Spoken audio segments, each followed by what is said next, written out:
Banana.c4d. Banana.c4d. All right. Here, I'll share my screen. All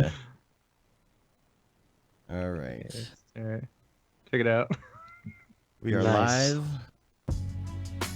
Got some music going for you.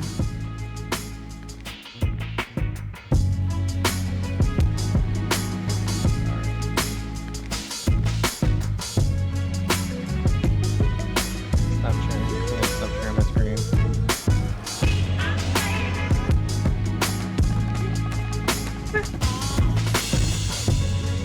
Doesn't help that I'm doing this while I'm on Skype. Right. Oh boy. What happened to my screen?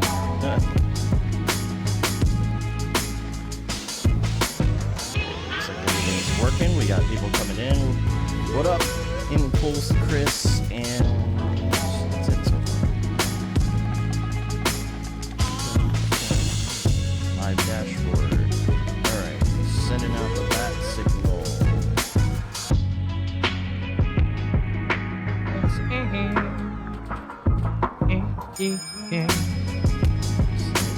Right over there. Check the YouTube cache on Photogrammetry.com.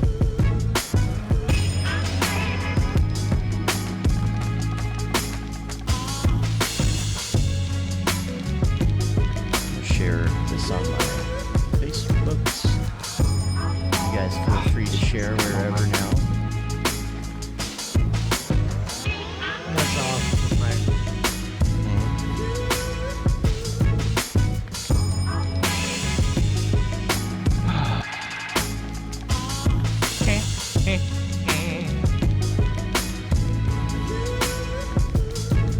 What's up, y'all?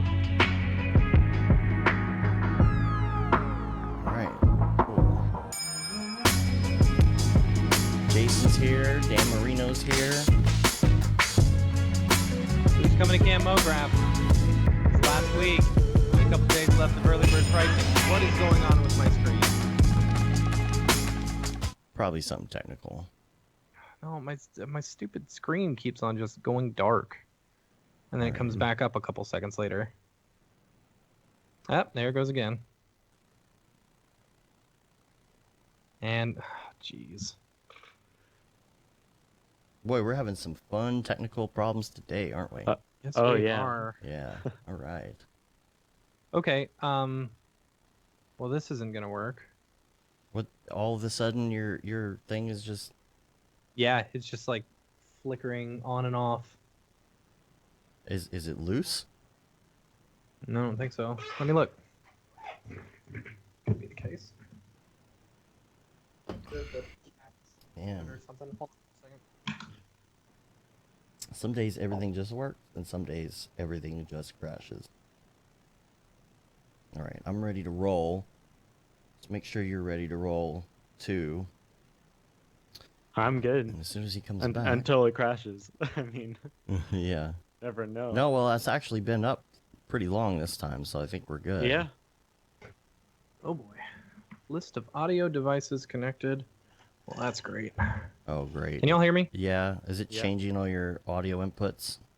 Yeah. Double I gotta check fix it your real quick. dingus.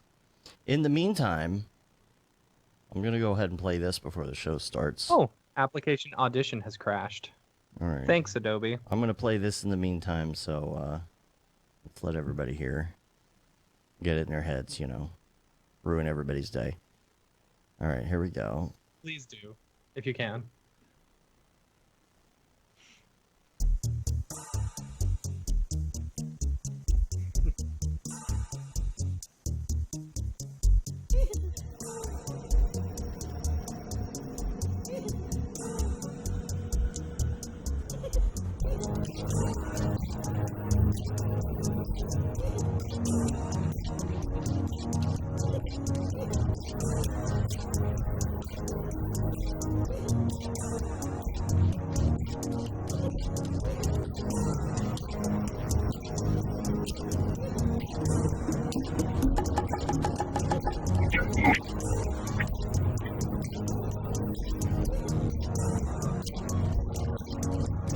Squeeze me with your monkey legs. Squeeze me with your monkey legs. Squeeze me with your monkey legs, girl. Squeeze me with your monkey legs. Squeeze me with your monkey legs. Squeeze me with your monkey legs, girl.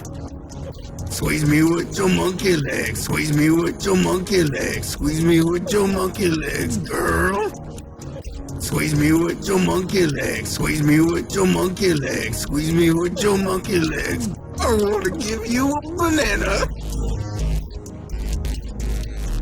Girl, I want to give you a banana. Girl, squeeze me with your monkey legs. Squeeze me with your monkey legs. Squeeze me with your monkey legs, girl. Squeeze me with your monkey legs. Squeeze me with your monkey legs. Squeeze me with your monkey legs, girl. Squeeze me with your monkey legs. Squeeze me with your monkey legs. Squeeze me with your monkey legs, girl. Squeeze me with your monkey legs. Squeeze me with your monkey legs. Squeeze me with your monkey legs. I want to give you a banana. Girl, I want to give you a banana. Girl, I want to give you a banana.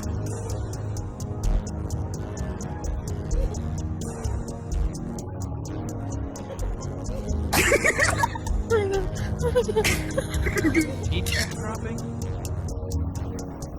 I have many issues here.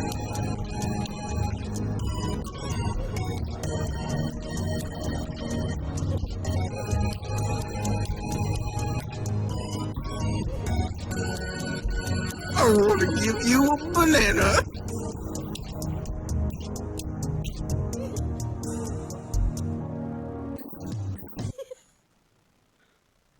That Amazing. will now be in your head all day. All right, you guys ready to start Gibson was this singing thing? that the other day. Oh, really? Yeah. Yeah, Emily's been constantly singing it. It's really funny.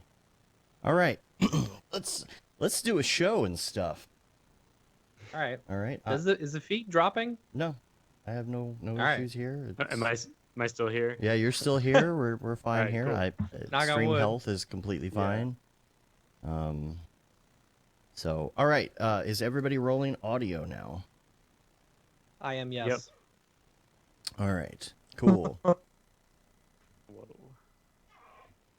It's the same question we ask every week. What is going on in here? Yeah. Yeah. All right. How much headroom?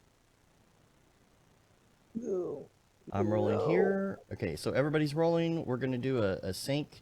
It'll be 1, 2, 3, and a clap. And Cool. Cool. here we go. 1, 2, 3. All right. Beautiful. Nothing's crashed yet.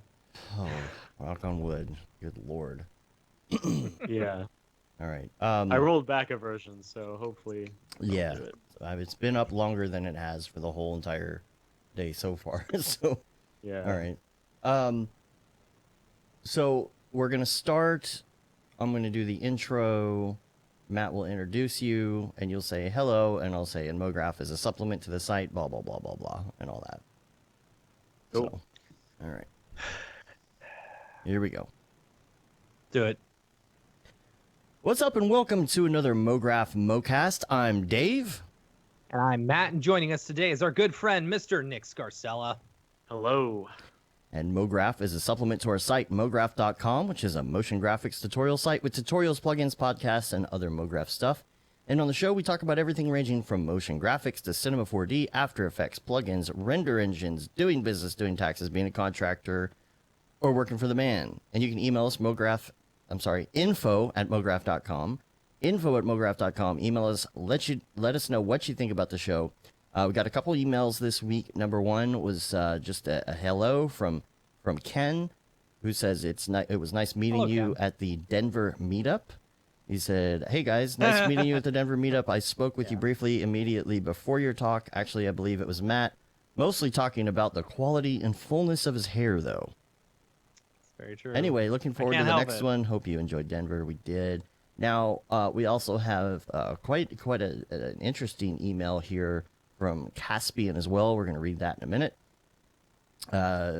Nick is here. NSCR.TV. Yep. You may know him from his HDR packs, as they say. HDRs. HDRs. What are the names of those? Is it just part 1 and part 2? Manhattan Nights, right? We have a couple on the French Monkeys store. Yeah, let's see. I have Neon Dreams is like the biggest one on there. Okay. It's essentially like Manhattan Nights 3. Oh. Like same sort of thing. Mm-hmm. And then I have some like more like forest ones, and then I took some out in the desert. Yeah. There's like a good variety. So how many have you done total? I guess I missed a couple of these, or at least one of them. Yeah. I guess I'm on my like 5th pack. Oh, wow. Wow. Yeah. Hey, we knew Neon Dreams. We use Neon Dreams like crazy. Neon Dreams. I mean, I was using it a lot in this last project. With like the ones that are out, like you can get pretty far. Like there's a lot of variety in there. I'm working on one right now. That's gonna be all black and white. Actually, Liam suggested it, so Interesting. Liam. For like metallic and stuff like that. Yeah, it's gonna be LA Noir. Oh, nice. Yeah, so like I've been waiting around for like super foggy nights around here and going out and getting like these giant like light shafts and parking lots, and I think it looks really cool. Man. But like at NAB, like a lot of people were telling me they desaturate their HDRIs. I was like, Yeah. wow, that's a good idea. Because you can't do that in Octane, but you can Right. in Redshift. So if I just made one that's just all desaturated, Yeah, that's the that's thing. something I Like, don't have. I used to do that a lot when I was working on logos and stuff, because all of a sudden you would get weird colors coming from something. You're like, Right. wait a minute, where's that brown color coming from? You know, and it's like, oh, it's coming from the HDR, you know. Yeah. So I want to talk about more of that process when we get to our topic section too today. Sure. Because that interests me on how you're going about doing that. We have a couple things for the week we wanted to talk about.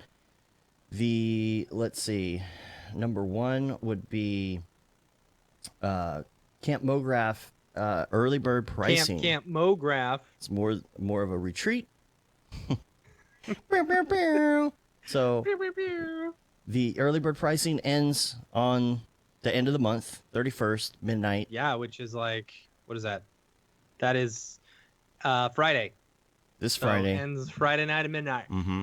However, So get your tickets. get your tickets. However, you do Yep. still have a couple chances to either get a free ticket or a discounted ticket or something like that. And we're doing that with the MonkeyLegs challenge. We talked about this last week. We played the music video little thingy right before the show. I did a sample render to kind of get everybody excited about this. We'll play it again after the show. If you go to mograph.com/monkeylegs, you can get the details on this contest we're doing. If you didn't hear last week, this was something that David Ariev and Schmoopy recorded on their iPhone. And I was like, oh, I'm going to do a remix of this and turn it into something. So I did a little EDM song to go with it, and you can hear David Ariev in his premiere. Maybe I'll put it on Spotify. You never know. You never know. So this is a MonkeyLegs challenge.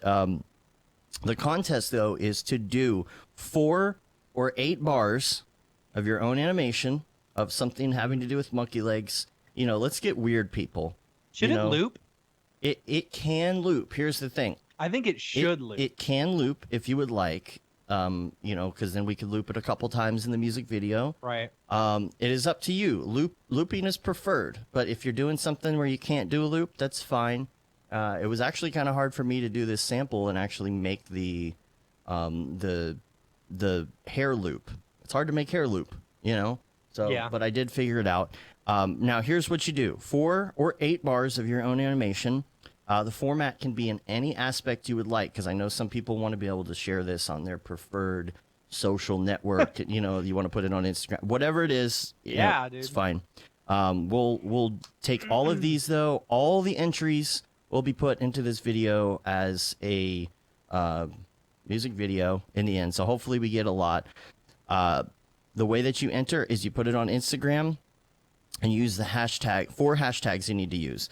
MonkeyLegs, Mograph, Camp Mograph, and Mograph.com. It's all listed on Mograph.com/MonkeyLegs. The prize is going to be a free ticket to Camp Mograph. But also, every single person who enters in the contest will get a code if they would like, if they are planning on going to Camp Mograph, to get early bird pricing. So if you're missing out on this early bird pricing and you can't quite make it, you're saving up your money, there's Just still make a crappy chance. upload it. Exactly. Let us know, and then you get you'll get the early bird pricing. And it's This is my entry. It's a shiny sphere. now here's that what I would just like rolls. to There request you go. from people as well. Early bird I would like pricing. to request that if you are if you're not going to Camp Mograph and you just want to do a fun daily anyway, just to join us in this just for fun, I would absolutely love that. Like, let's make this go viral. It won't go viral, but let's make it go viral in our own heads. That'd be fun. If you say make it go I know viral, it it's the biggest immediately will D-bag not quote go of viral. all time. I Right. know. I hate I that want to word. make a viral video. Yeah, guys, let's make a viral video. It would be great because I think it's just weird enough to maybe get like a couple of votes on Reddit. At least 3. At least Right, 3. the 3 of us right here. Yeah, I know. Right? Yeah. Here's the thing. Do it anyway. If you get I'm a gonna discount downvote code, it. you can give that discount code. Or if you're the winner and you're not going to Camp Mograph, you can give that ticket away to somebody else. The deadline for this is June 30th. And got 1 month. it will be judged by a couple different people, including David Ariev and Schmoopy. I think we got to get a couple other judges in because I feel like people are going to recognize certain people's styles, and I don't want there to be any favoritism. So we will have kind of a panel of judges. So that is the contest. So please, everybody enter MonkeyLegs, and I'll put a link to the actual audio on the site as well, so that you can listen in your car and annoy your friends. It's going to be the annoying EDM of the summer. It's the hit of the summer. The hit of the summer. Let's get weird, people. Come on. All right, on to some other things. Registration for School of Motion classes start on Monday. Wanted to put that out there. Make sure you go check that out. That is at School of Motion. Summer session. Summer session. If I could figure out how to spell school, I would bring it up. There we go. Do they have anything? Registration is 2 weeks away. Just wanted to put that out there. Monday. That's what it said. So they've got well, it said 2 they got weeks 8 away on different the thing. courses right now: Advanced Motion Method, After Effects Kickstart, Animation Bootcamp, Character Animation Bootcamp, Cinema 4D Bootcamp, Design Bootcamp, Explainer Camp, Photoshop and Illustrator Unleashed. So Cinema 4D, a lot of really good courses. Basecamp, and right? Knowing a lot of School of Motion alumni, like this is a an excellent place to get your learn on. Get your learn on.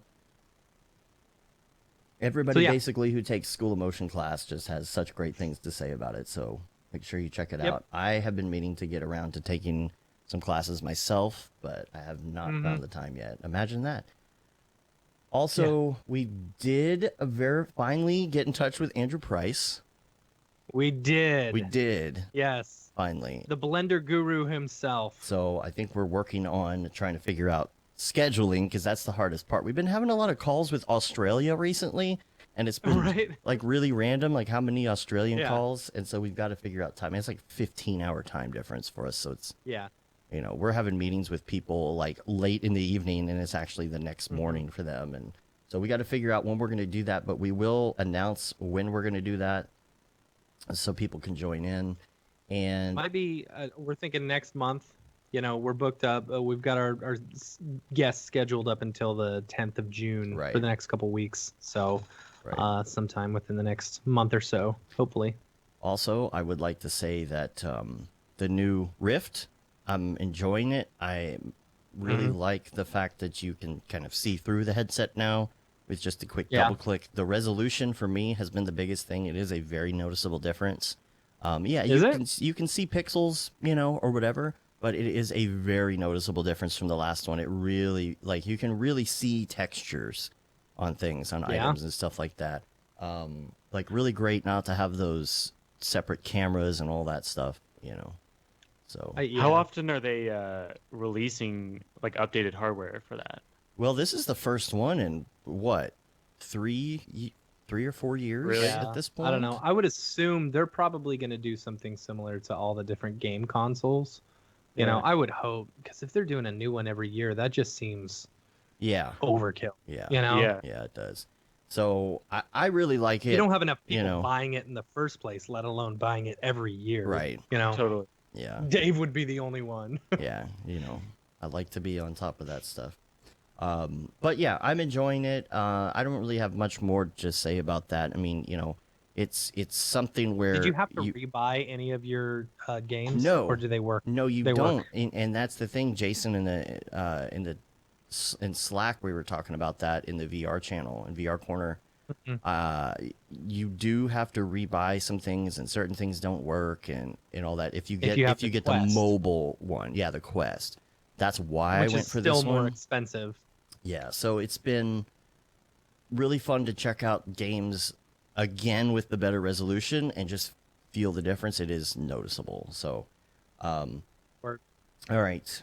That's all I got on that. Also, Chernobyl, man, I've been watching that and really enjoying I watched that. the first episode. Yeah. It's pretty good. Yeah. It's awesome. I didn't finish last night's. I fell asleep, but it's really good, and it's really interesting because the way that they do it, they don't have Russian accents. I thought that was a little weird. I always think that's weird. Why would you? Right? Yeah. Why do you have a show that's based in another country and have British actors? Well, here's the thing. You know? Number one, I think that's because it was shot there. If it was shot in the States, it'd be like, why do they have, American English accents? It's because they didn't want to. I mean, what's the point in having a Russian accent? To prove that they're Russian? Yeah. And so. And they're speaking English too. Yeah. Well, it's like almost like a. It's not a documentary, but it's like a dramatization of a real event. Right. So you're like looking Titanic. for realistic aspects of it, right? So that part of it was kind of weird because I didn't realize whether this was like a fictional like adaptation at first because they were all British or what. But like well, there is some either fiction way, to it's it. really good. They've said in the writing, I'm sure. there's a woman in it who is a scientist, and it's like she's actually a representative. She represents like 100 scientists in the real world. But yeah, subtitles is a thing. Like, I don't mind doing you got a subtitles, and sometimes subtitles are like I normally have subtitles on while I'm watching TV anyway. right. Just because I'm old and I get distracted really easily. So, if something else is going on, like my kids being loud or something, I won't be able to tell what's going on. Well, here's a thought on this, and I thought it was pretty interesting because right now you have a lot going on in the news with Russia and things like that, and to watch this with English accents takes the Russianness out of it, if that makes any sense. And I guess. it takes it out in such a way to where you forget that it's Russia and you just pay attention to the story itself. I guess. It's really weird. Like, I don't know. Something about it makes you feel different about it because you're not thinking this is Russian the whole time. I don't know. It's odd. I don't know. I just thought it was Russia the whole time. Yeah. But I've only watched the first episode. Yeah, but it's really good. I heard somewhere that it's rising to be like the number 2 show of all time or something ridiculous at this point. But HBO had to do something. I guarantee you. I think that's some viral marketing thing that they did. They're like, oh, Game of Thrones is going over. We gotta get some people on the new show. Well, it's good. I'll tell you that. All the teasers and promos were really good. Yeah. Like those were all edited like amazingly. Yeah. It's a very pretty movie or very pretty show. Yeah. Yeah. All right. Let's get to this email. This was a little bit longer, so I wanted to wait till we got a little further in past our weekly updates. This is from Caspian, and the subject is "You asked for mail, right?" So here's the email. One of the things you and EJ discussed recently was about the future. What will the demands on us be when we're quote unquote old? What can us creative people do? The space is shifting so rapidly. AR, VR, as you mentioned, it keeps me up every now and then too, especially as I just left a global mega corp to start my own agency with a friend. Today I was introduced to The Fabricant, which is thefabricant.com. Maybe worthy of a show topic. I don't think you've talked about it. Showing the world that clothing does not need to be physical to exist.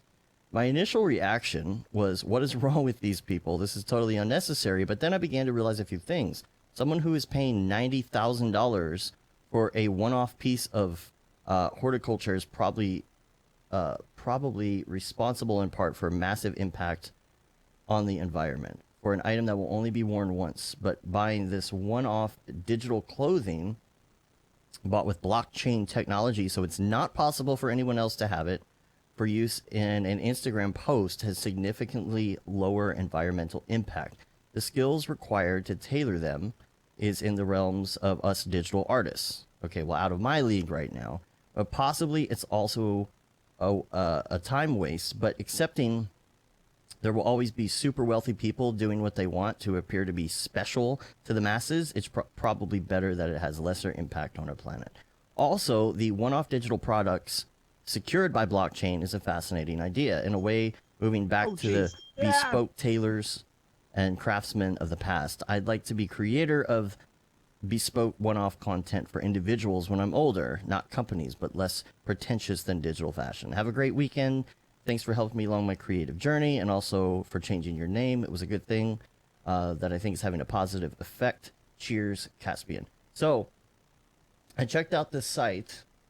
I'll have to bring it up again. It is, where was it? Thefabricant.com. The Fabricant. Yeah. The Fabricant. This is really interesting. And it's interesting that you cannot copy the digital goods because it's like a whole blockchain thing. And so I'm guessing that this would be fashion. Oops, I went to the wrong screen. I don't know how they do that. Wait, I'm kind of confused about that. So yeah, that doesn't. Well, because on the site sense. you can download some of the. well, it's pieces. probably samples, right? Sure. Or maybe I hate the phrase blockchain technology. Yeah. I've done way too many videos with like blockchain technology. We're using blockchain technology. Right. Okay, that's great. It's And just how is that because of- supposed to it's- stop people from using this in another because project? it allows it to be secure. I guess. I mean, you can't copy it that way. I mean, it's like you can't copy Bitcoin. You know. yeah, but You this- wouldn't But you download have a to. car, It's- would you? What is this? Is this? I don't understand what this is. Is this Yeah. like a marvelous designer thing? I mean, is it this, could be. So is think about the this- world of digital fashion and Instagram and pieces that you're never going to wear anyway. Think about like the Beeple clothing that's coming out that is too expensive Right. for us to even purchase. Yeah, but You know, that's the. It's I think more that's about looking at it. Okay. You know what I mean? Like you see these pieces of fashion one time on some sort of runway anyway, and you never wear it. It's almost like, well, what's the point of even making it? Let's just design it and look at it. I don't know. Mm. But or think about these Instagram models and stuff like digital stars. There's going to be movie stars or Instagram stars that aren't real people very soon. Or you know, you mix it with a combination of There is. people and what do you call it? Deepfakes or I don't know. Like there's going to be like non-real human stars pretty soon on Instagram that really I'm sure there already are is. some. Yeah. So Yeah, dude. Like it's Colonel Avatar. Sanders. Colonel Buff Sanders. Colonel Sanders. Yeah. He's not real, right? And he just a fake head? Not anymore, he's not real. But Alright. again, like there's so many weird areas like this. There's areas that we don't even know yet. You know, that we don't even know exist yet. And so it's coming. So this is why we got to be ready and we got to be like thinking about real time and thinking about programming and all this other stuff. It's like, you know, how are we going to keep up? And I think that this is a good example. So Word. anyway, I wanted to move on to Ravcock. What's your flavor? What's your flavor? We're already there. Yeah. Jeez. Yeah. Uh-oh. Oh, we got a short week last we week. got a lot of topics. Oh, do we? Yeah. Yeah, we do. So, all right. So Nick, you sent me this. This is called Arnold Does Emily. Oh yeah, this is kind of old, but it's definitely the greatest Arnold tutorial out there. I never even saw this. You have to listen to it to get it. Yeah, but it's okay. Tell me about this because it's somebody who sounds like Arnold and they're doing Arnold, right? Yeah. So I don't know how they got this, but like it's the whole Arnold like tutorial of just like texturing a person off of like some digital assets, but done in like Arnold Schwarzenegger's voice. Did a person actually do this, or is there some sort of voice? No, it sounds creator? Real. Maybe they had someone like a voice actor do it. I'm not really sure, but it doesn't sound synthesized. It's funny because now you can't even tell. Like these days, it's like. Is it real or fake? Even with video. Yeah. So then, I think Arnold Schwarzenegger is just a really big fan of Cinema 4D. Oh yeah. You know? I mean, there's also sense. that possibility. Yeah. He's Arnold, and he loves Arnold for that but reason. It's actually a really good tutorial. Like outside of the joke. Yeah. It's actually super useful. I just stuck that in there from the link section because it is a render engine thing, but Yeah. But as far as render engines, Redshift 3 beta came out this week. I've heard a lot of good things. I've heard a lot of positive things, less crashes from some people. I've heard a lot of crashes. Maybe that's the one because there was a point update for it as well. Well, there was 3.0 and then there was 3.0001 or something like that. Right. Maybe which it got rid I of don't some know. of I those. don't know how stable it is now. And so, Nick, you use both Redshift and Octane? Yeah, I like to get my hands on everything. I'll try out any engine, but actually Redshift doesn't work on my computer. Really? I don't understand. Really? I've talked to everybody about this, but like nobody can figure it out. What do you have? You've got a Threadripper. Yeah, I'm on a Threadripper and a Zenith Extreme. Or Zenith something. I forget what What's the what's motherboard the is. card though? I have two 1080 Ti's, a 1070 and a 1060. But it's a That's weird combination. But yeah, like it just slows down my computer like to a crawl. Like whenever anything like related to Redshift, I know what you're talking about. I know what you're talking about. It's intermittent though. Like sometimes Yeah. I can use it and sometimes I can't. But like I just kind of stopped trying. I posted in the forums about it and like no one knew what was up. And like, I've talked to people with the same build and they don't have the issues. So That's weird. I don't know. So Something's going on. I really like Redshift. I think it's awesome. I still use it a lot, but and then Octane has 2018.1.3 for Cinema 4D. That's the latest stable build that just came out this week as well. I'm looking to I haven't updated in a couple point versions. I'm hoping that we can get this NVLink thing going. I'm excited about that. Yeah. And then in the Octane Facebook group, there was this post a couple days ago. It really kind of irked me, and I thought it would be a good topic to bring up because somebody was first of all just being a complete d-bag in this, but it brought up a good point that I thought I don't know. Is there, how do I put this? Okay, I'll tell you what the post was first. Okay, there was a watch. Somebody posted a watch, and they said, "I got this watch from somewhere, and I downloaded it, and I retextured it, and then did these HDRs, and I got the lighting right, and I did all this stuff, and I finished it." And this guy was just such a complete d-bag, and he posts in there that like something to the effect of like, "Oh, so you just took an HDR and put it over a model and then you just said it was yours?" And it's like, well, like at what point do you get credit for what you do? Can you not get credit for posting something that is a model that you relit yourself? Like that's not enough. Do you have to build it? What would make somebody like this a-hole be happy. Oh, well, you have to model the watch yourself. Like, at what point does it matter? Like, I get if somebody took something that already existed and posted it as their own. Okay, that's Did this person delete their post? Yeah, I can't find it. I mean, it was there like recently. I found like a response post. And Weird. So I don't know. I get super upset about posts like this because there is no reason that anybody has to be like a complete dick. You know, Yeah. like people are trying to learn. People are trying to post in Octane. There's no rules for the most part in the Octane group. It's like you don't. There are no rules. You just post something. If you worked on something really hard, it's like when a client calls you and they need, let's say a buffalo created, like the other day when someone calls for buffalo. I didn't create the buffalo from scratch. I did all the hair and some texturing, but I didn't do the actual buffalo, and I didn't do the run cycle. Does that mean that I could never post that? I can never post that because somebody else made the model.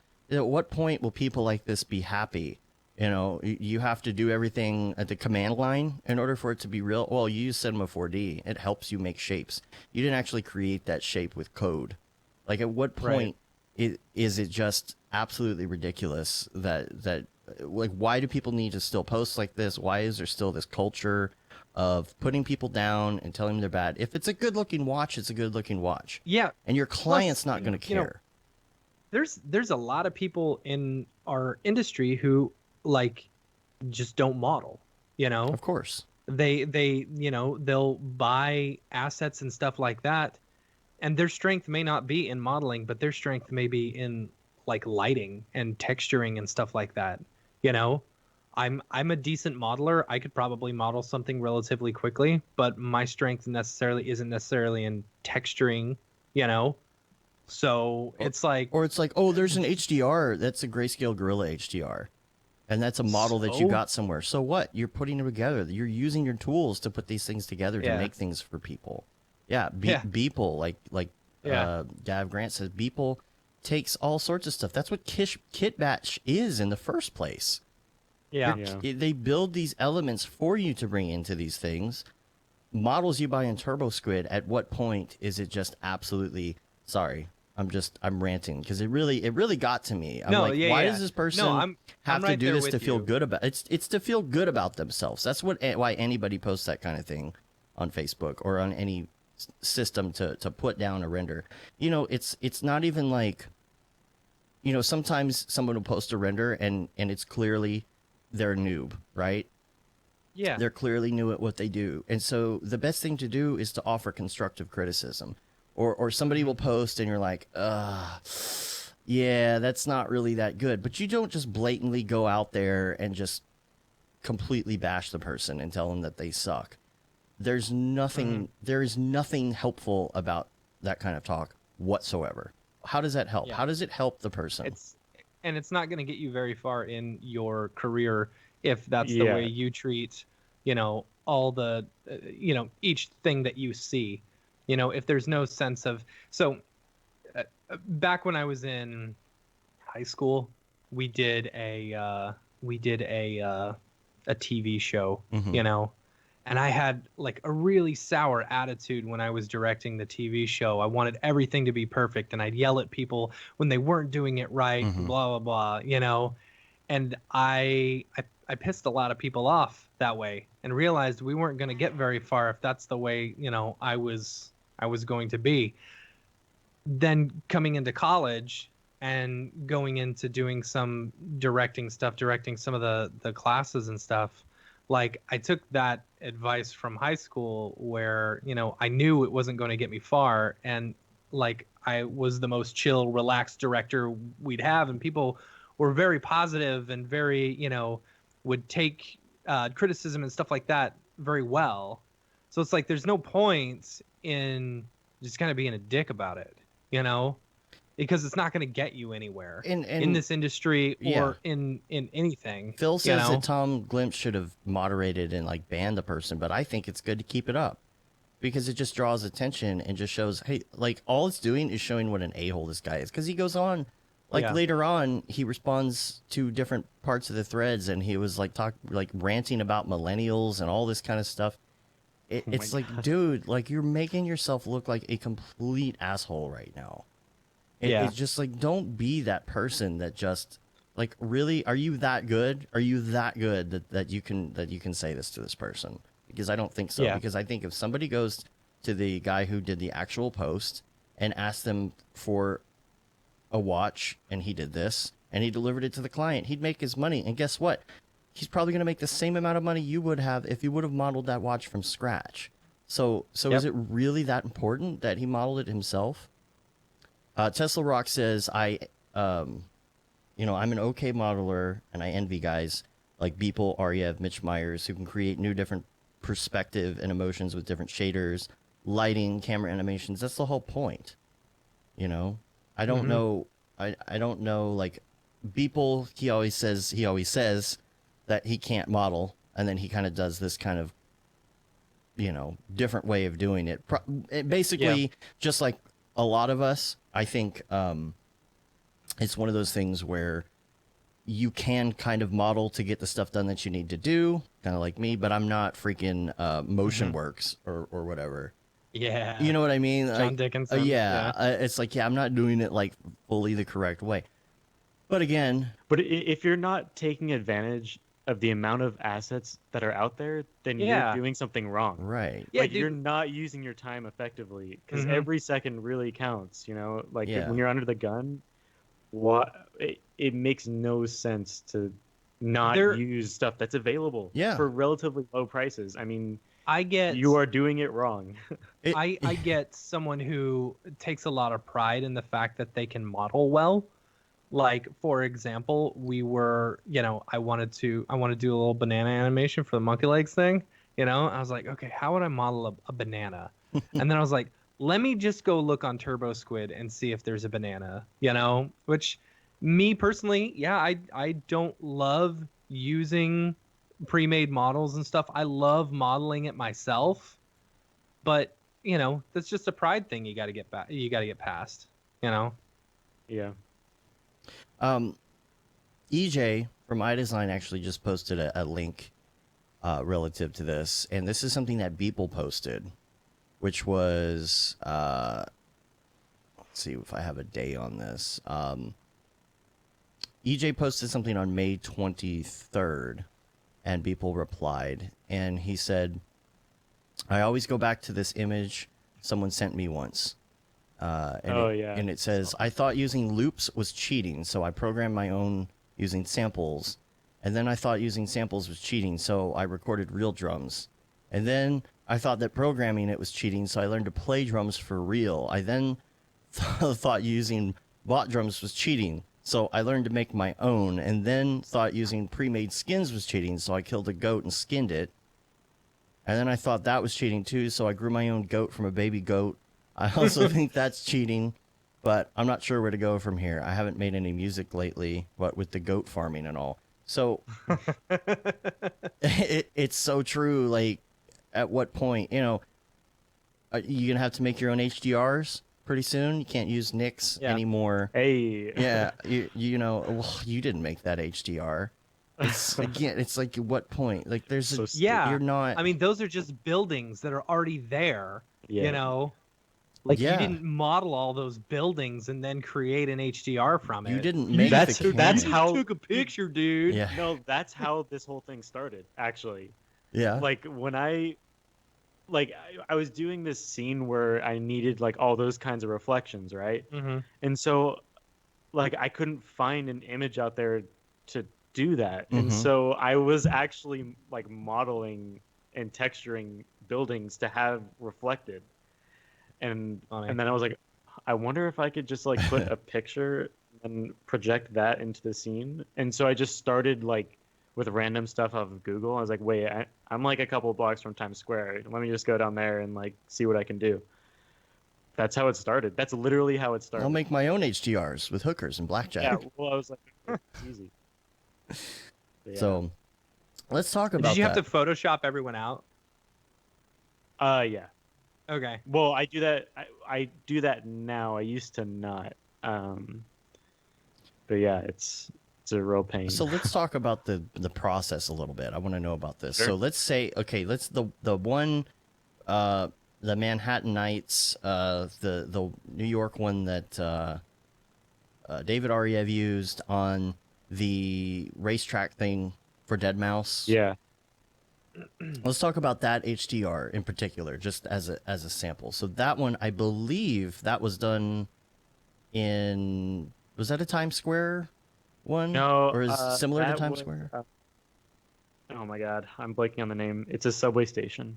I can find it. Okay, it kind of looks I like know that exactly kind of which one it is. feel. You know what I'm talking about, right? Like it's It has this like hexagon tiling on the ceiling. yes, that's right.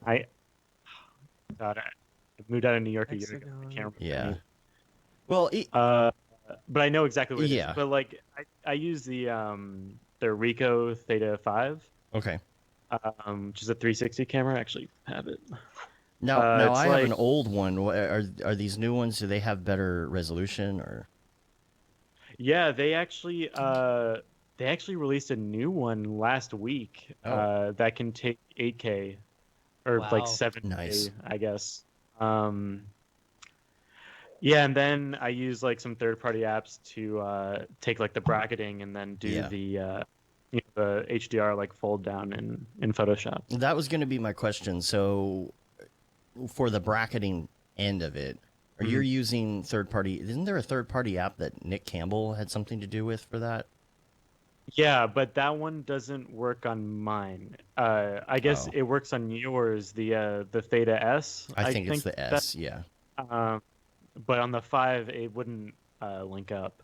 So you? I'm not sure if there's been an update since, But you're there's a able to do bunch of other live, like to see the video live and set it all up, right? Like on your phone, you can see where the camera is, and then you hit the button to take the picture. Does it stream it? in the app I'm using, you can't. But like, I've just taken so many photos with this thing that I know exactly like what settings to like dial in. Mm-hmm. Which aren't very much. I mean, there's not a lot to dial in on this camera, but I just kind of set it to like a certain exposure, and then the bracketing software like just does the whole deal for you, really. Wow. So I'll just snap like 13 shots, and then move on. And so it's doing those steps. Are you? I know it takes them all, but does it actually combine them all, or are you using Photoshop for that? No, I'm using Photoshop for that. So are you So, doing like, that all automated off- thing? Yeah, just the merge to HDR Mhm. Pro. Yeah. Yeah. And so it just does that, and then you can set your gamma, and you're pretty much good. Right. Yeah, I'll take it into After Effects afterwards and kind of fix things up. Especially like on the neon ones, I've added some artificial lights in some of them, just to kind of make them a little bit more dynamic in areas. Because the Theta 5 isn't amazing. Like, even though you're taking these bracketed photos, like, I don't know, sometimes it needs like a little help getting that contrast in there. And you're doing it in After Effects, though. You're actually like. So, I can't use Photoshop. well, does Photoshop have a I'm VR editor I like that hate now? Like, I know you can do it. I think it does, but that wouldn't really affect me. Like, because I don't know, I'm just so used to looking at the image flat. Like, when you merge it, it just gives you that like 2-to-1 image. And I've just always edited like that. Okay, so you don't ever put it into like a spherical mode No, in I'm After never Effects. looking at it Okay. like that. Yeah. I was curious if you hit VR mode, what would happen. I never play with that. I probably should just I to guess, see what it does, but yeah. The only thing I do in Photoshop is the like I'll clone stamp out like weird like if something was moving in the photo, like I'll just try and clean that up. But I don't do too much to them. what about that median thing? Does that ever help you? You know, if you take like 10 of the same photo and you do median, Yeah. it will like erase a person that was walking by or any of that. I found it to be extremely artifacty. Oh. Really? Like, I'd rather have like all the control on my end to do that. Like some of I've used like every kind of like merging software out there. I've tried them all, and like I just haven't really found one that gets the ghosting perfectly out of there. And chromatic aberration is a big issue. Is it really? On cameras, yeah. And that's just because I guess maybe they don't have the best lens on them. Yeah. The new one supposedly is a lot better, and like someone who had his. I was like, just looking at it. The Theta Z1. Yeah. Like $1,000. Oh god. Yeah, but it takes raw photos now. Whereas yeah, the other it shoots 6720 by 3360. Oh, right? okay. So 23 megapixel. RAW is going to be a lot better for combining those bracketed images too. So yeah, but the lens, Yeah, I guess the lens is bigger. Right. But oh wow, yeah, that's not bad. Here, I'll bring it up here. People can see. It does have a lot bigger lens than like the Theta S back in the day or whatever. So yeah, that's pretty I'm big. Probably gonna try to get one of those. Yeah, I think it's like the lowest price point you can get like a 360 raw photo.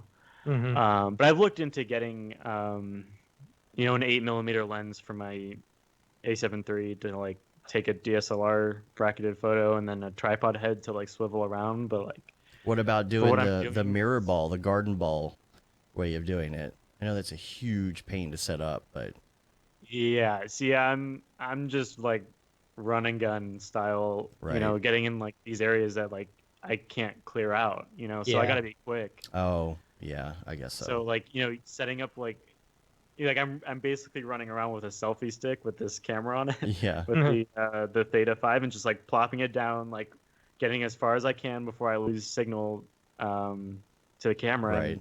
And, just going, trying to get as many places as possible without like, with as little people or movement going on Before someone either steals your camera or somebody reports you. It gets really sketchy. Yeah.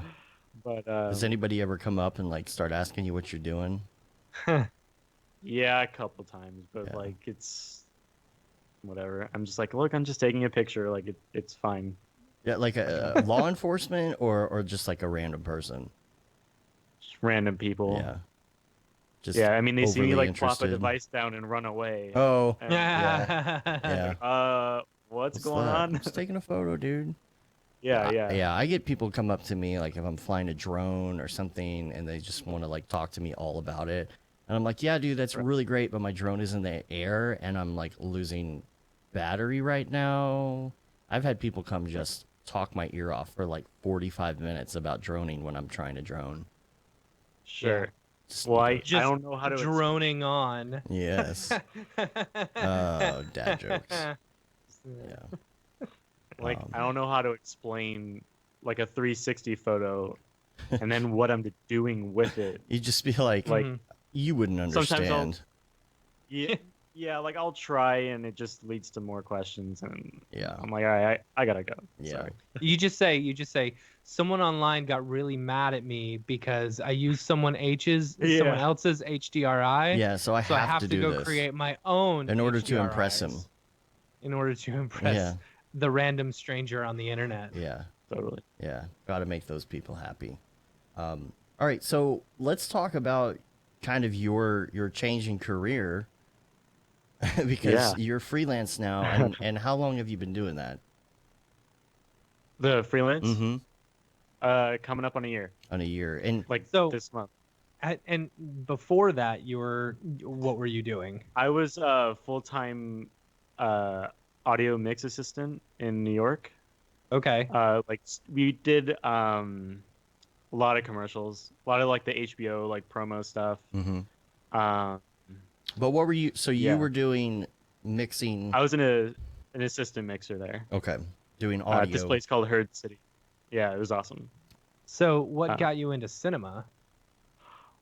Well, I wanted to do like more interesting sound projects. Mm-hmm. So I was like, all right, like I don't want to just like grab stuff online and like sound design it, because I don't know, that just is weird. It's like, all right, well, let me just make my own stuff, because I was following people in Ashthorpe pretty heavily, and I knew they were using Cinema, so I was like, all right, like I guess like this is the most like approachable software. And then I looked at the price and I was like, I don't know. Right. So I actually started with Houdini. Oh, Because really? I saw that the price point was just right. And I was like, all right. And I quit that so And then fast. you open it up and you're like, all right, I think I'm going to just stick with audio. Right. Well, I was like, all right, this is just way over my head. So then I went back and I had After Effects, so I was using Cinema Light a little bit. Got into like some Grayscale Gorilla tutorials. Y'all's stuff was definitely helpful. Cool. And then, yeah, I was like, all right, like this is approachable. Like I can probably make some cool stuff in here. And then it ended up just like completely taking over my life. Cool. And yeah. So, okay, so how long were you doing that stuff before you decided, hey, I want to do freelance? Or did you do any work for like any companies before you went freelance in the 3D realm, or just went for it? I had done like a couple smaller projects for like friends of friends, like some stuff for like some startups, but like nothing major. Yeah, but I was ready to leave New York, and you know, I had some friends out here, and so I just kind of left and put, you know, myself out there as like a freelancer. And some of my old like contacts in New York hit me up to do some work for them, which was awesome, and just kind of, you know, snowballed after that. Because that was going to be my question, is about getting clients at that point. You know, when we went out on our own, we had old bosses and people we had done work for on the side, and we just kind of did that. But if I were to like right now say, oh, well, I made MonkeyLegs, so now I want to get into audio. And I just kind of went out and I'm like, okay, like I wouldn't know where to start getting clients. Yeah. How do you, Well, what do you recommend to a person who, you know, at least kind of knows this stuff well enough, you know, but talk to as many people as you can. Okay. Like in the scene here in LA is awesome, and like everyone here is so nice. Like it's insane. Like I've never seen an industry like this. Like you go to any of the events here and you meet so many cool people, and then you know, if like you can do the work, like the amount of recommendations people give out around here is insane. And like recommendations are number one. There's not enough motion designers in LA, ironically. And so like it's, I mean, the scene is really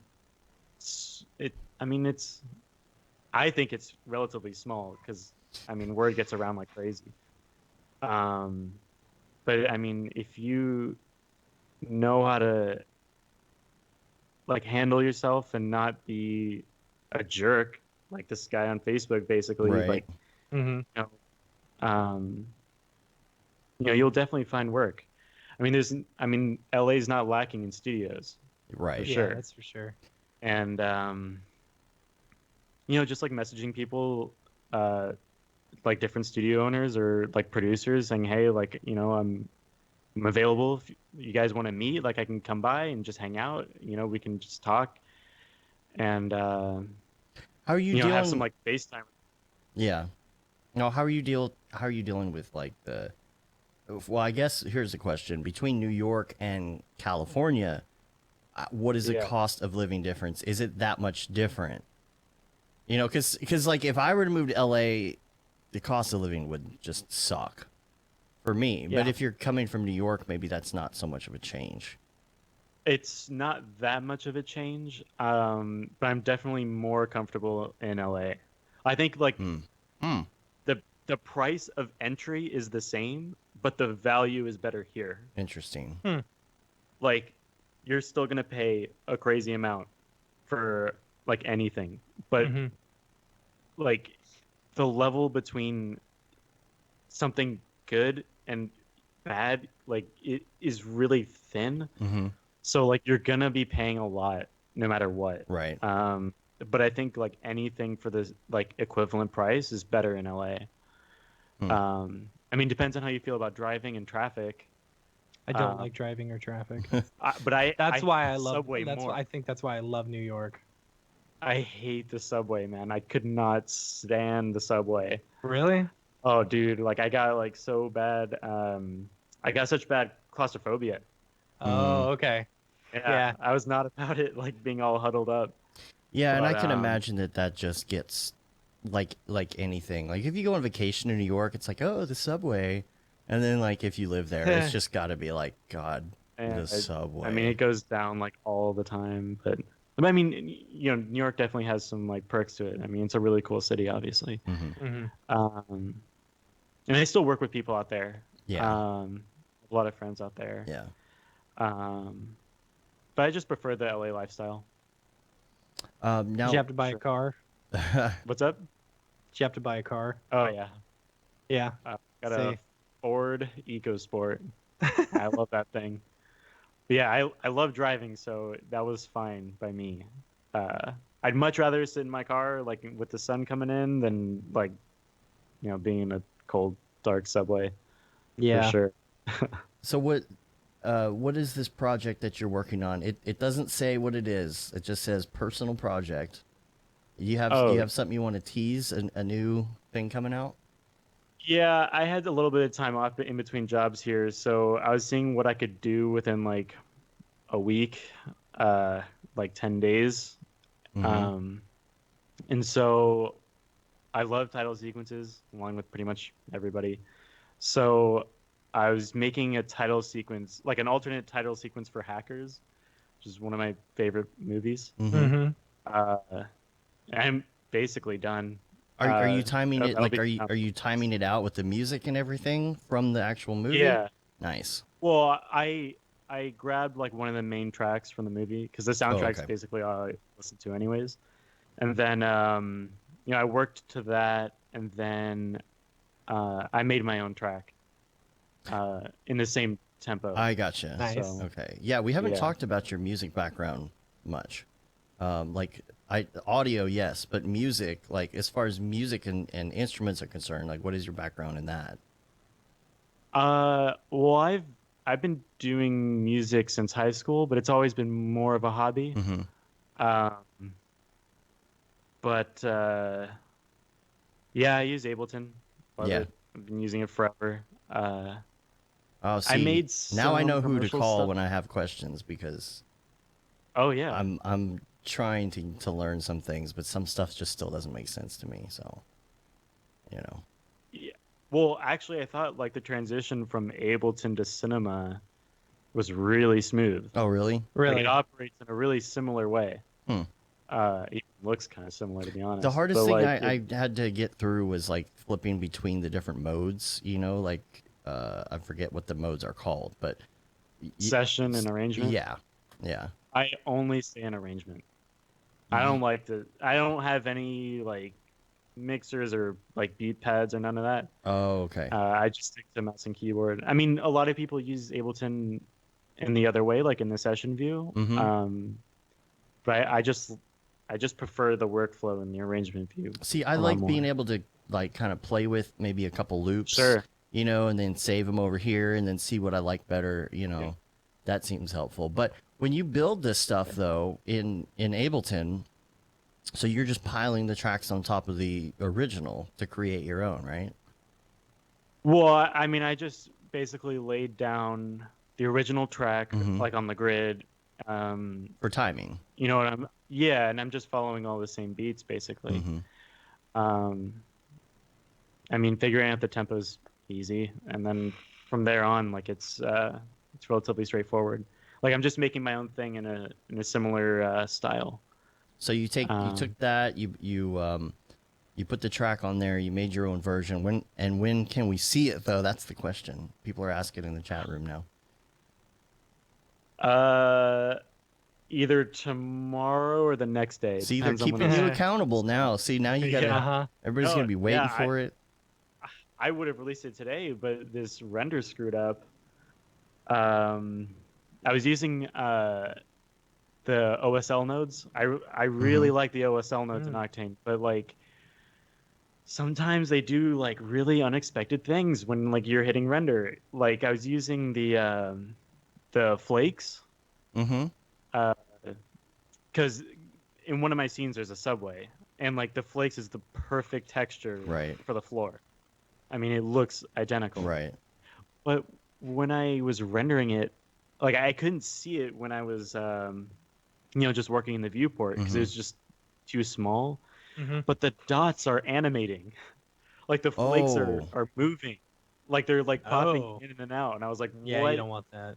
So I did this whole render thinking I was like fine, and then I noticed it right at the end. I'm like, no way. Does that affect your calculation per frame with those movements, or does that not matter because it's OSL? I was able to scrub in the timeline like with basically in real time. Yeah. Yeah. Oh, okay. So I thought like, yeah, there's no issue because I couldn't see like that fine of a detail, but yeah. So I'm re-rendering that right now and then. So as far as paid work you're doing right now, though, you just want a bid or something as well? Well, I just finished up doing the new, I guess, like the title and show package for season 3 of Legion. Oh, you finished it already? Yeah. I'm done with the project. Like it's all delivered. I can't show it yet. I mean, part of it's on effects like right now, like running, but the whole thing is being shelled out like over the course of the season. So I can't show any of it yet. Well, that's a pretty big get right there, man. Like, how did you end up getting that?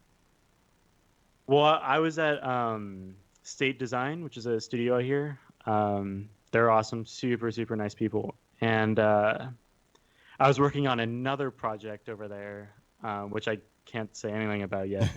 And, they had this pitch coming in, and they just wanted to help, like they had someone else do the concept design. I actually don't know who did it, but I took that scene. They needed like a motion test to get the bid or win the bid, right? So I took this guy's scene and transferred everything to like Octane. It was all done in standard before.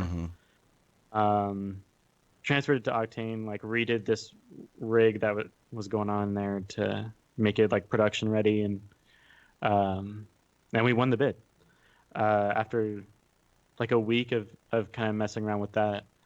And then we had some other guys come in to do all the style frames. So I built like a couple X particles rigs.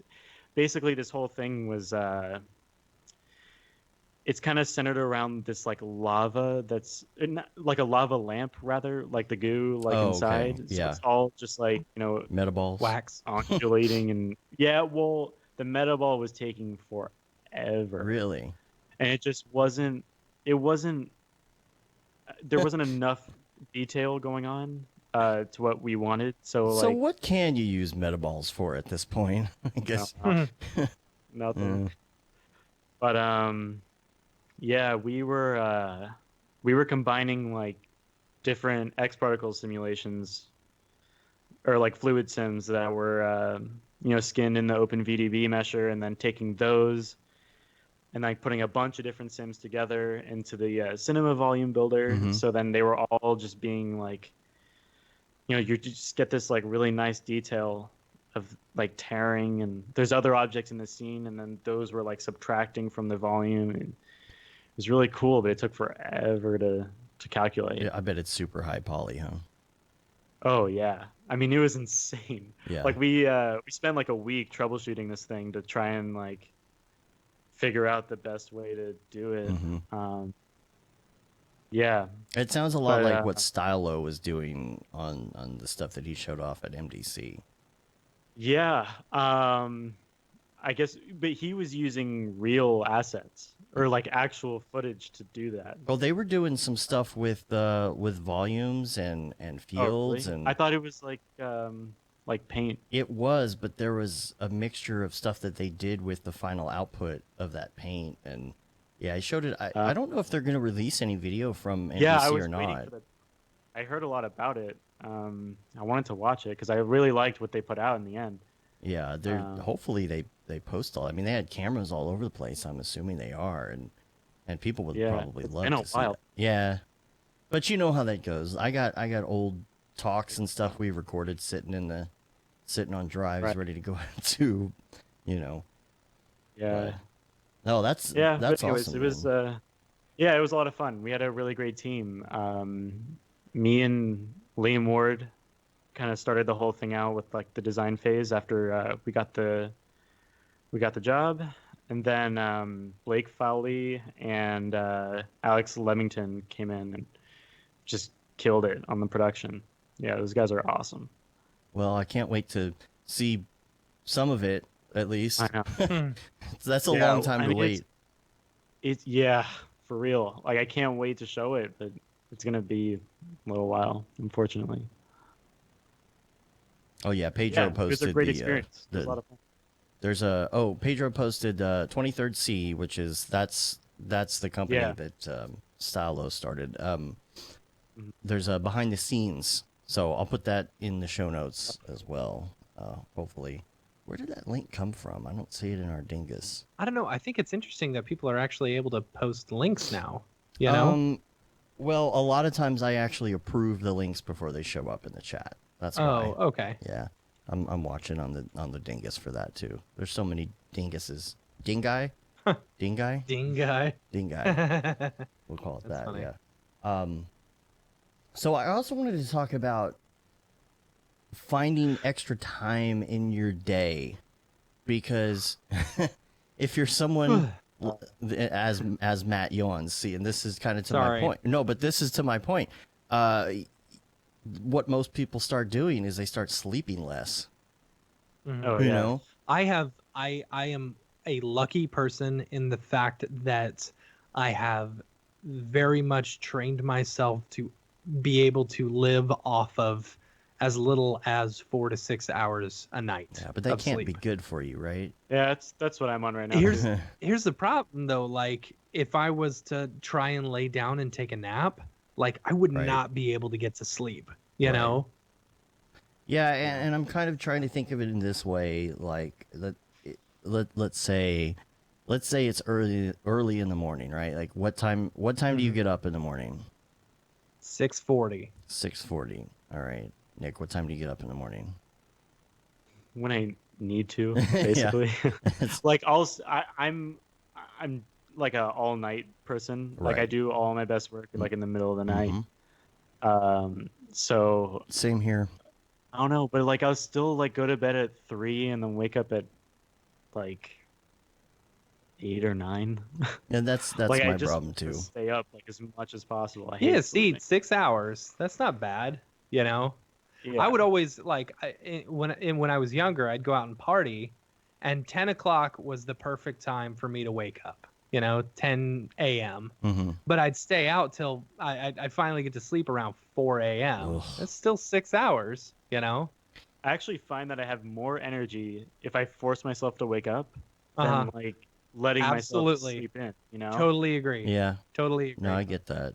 The thing about the time saving stuff though is I'm trying to approach it. I'm trying to do these little micro things that add a little more time. Micro naps. Yeah. You take 10,000 micro naps a day. I take 10,000 micro naps a day. You know, that sounds like a unit of measurement. Micro naps. Yeah. But I'm trying to do little micro things like, first of all, the iPhone, of course, has screen time and one of the newest updates, and so you can look at that. And have you ever sat and looked at that? That's been there for a while, Dave. Just one of your your newest updates. Right. One of my newest updates. You know, mine didn't get the audio hack and all that because I waited. So if you've looked at that before, have you ever taken a look at that to see screen time? Well, yeah, but that's the thing, you don't want to know, right? But then it's kind of important. You look at it and you're like, I picked up my phone 237 times today. Yeah, but I feel like half of that actually tell you. Oh yeah. Oh geez. I mean, it keeps track of everything. Turn it on. Okay. Oh, you don't have it on. Like, no.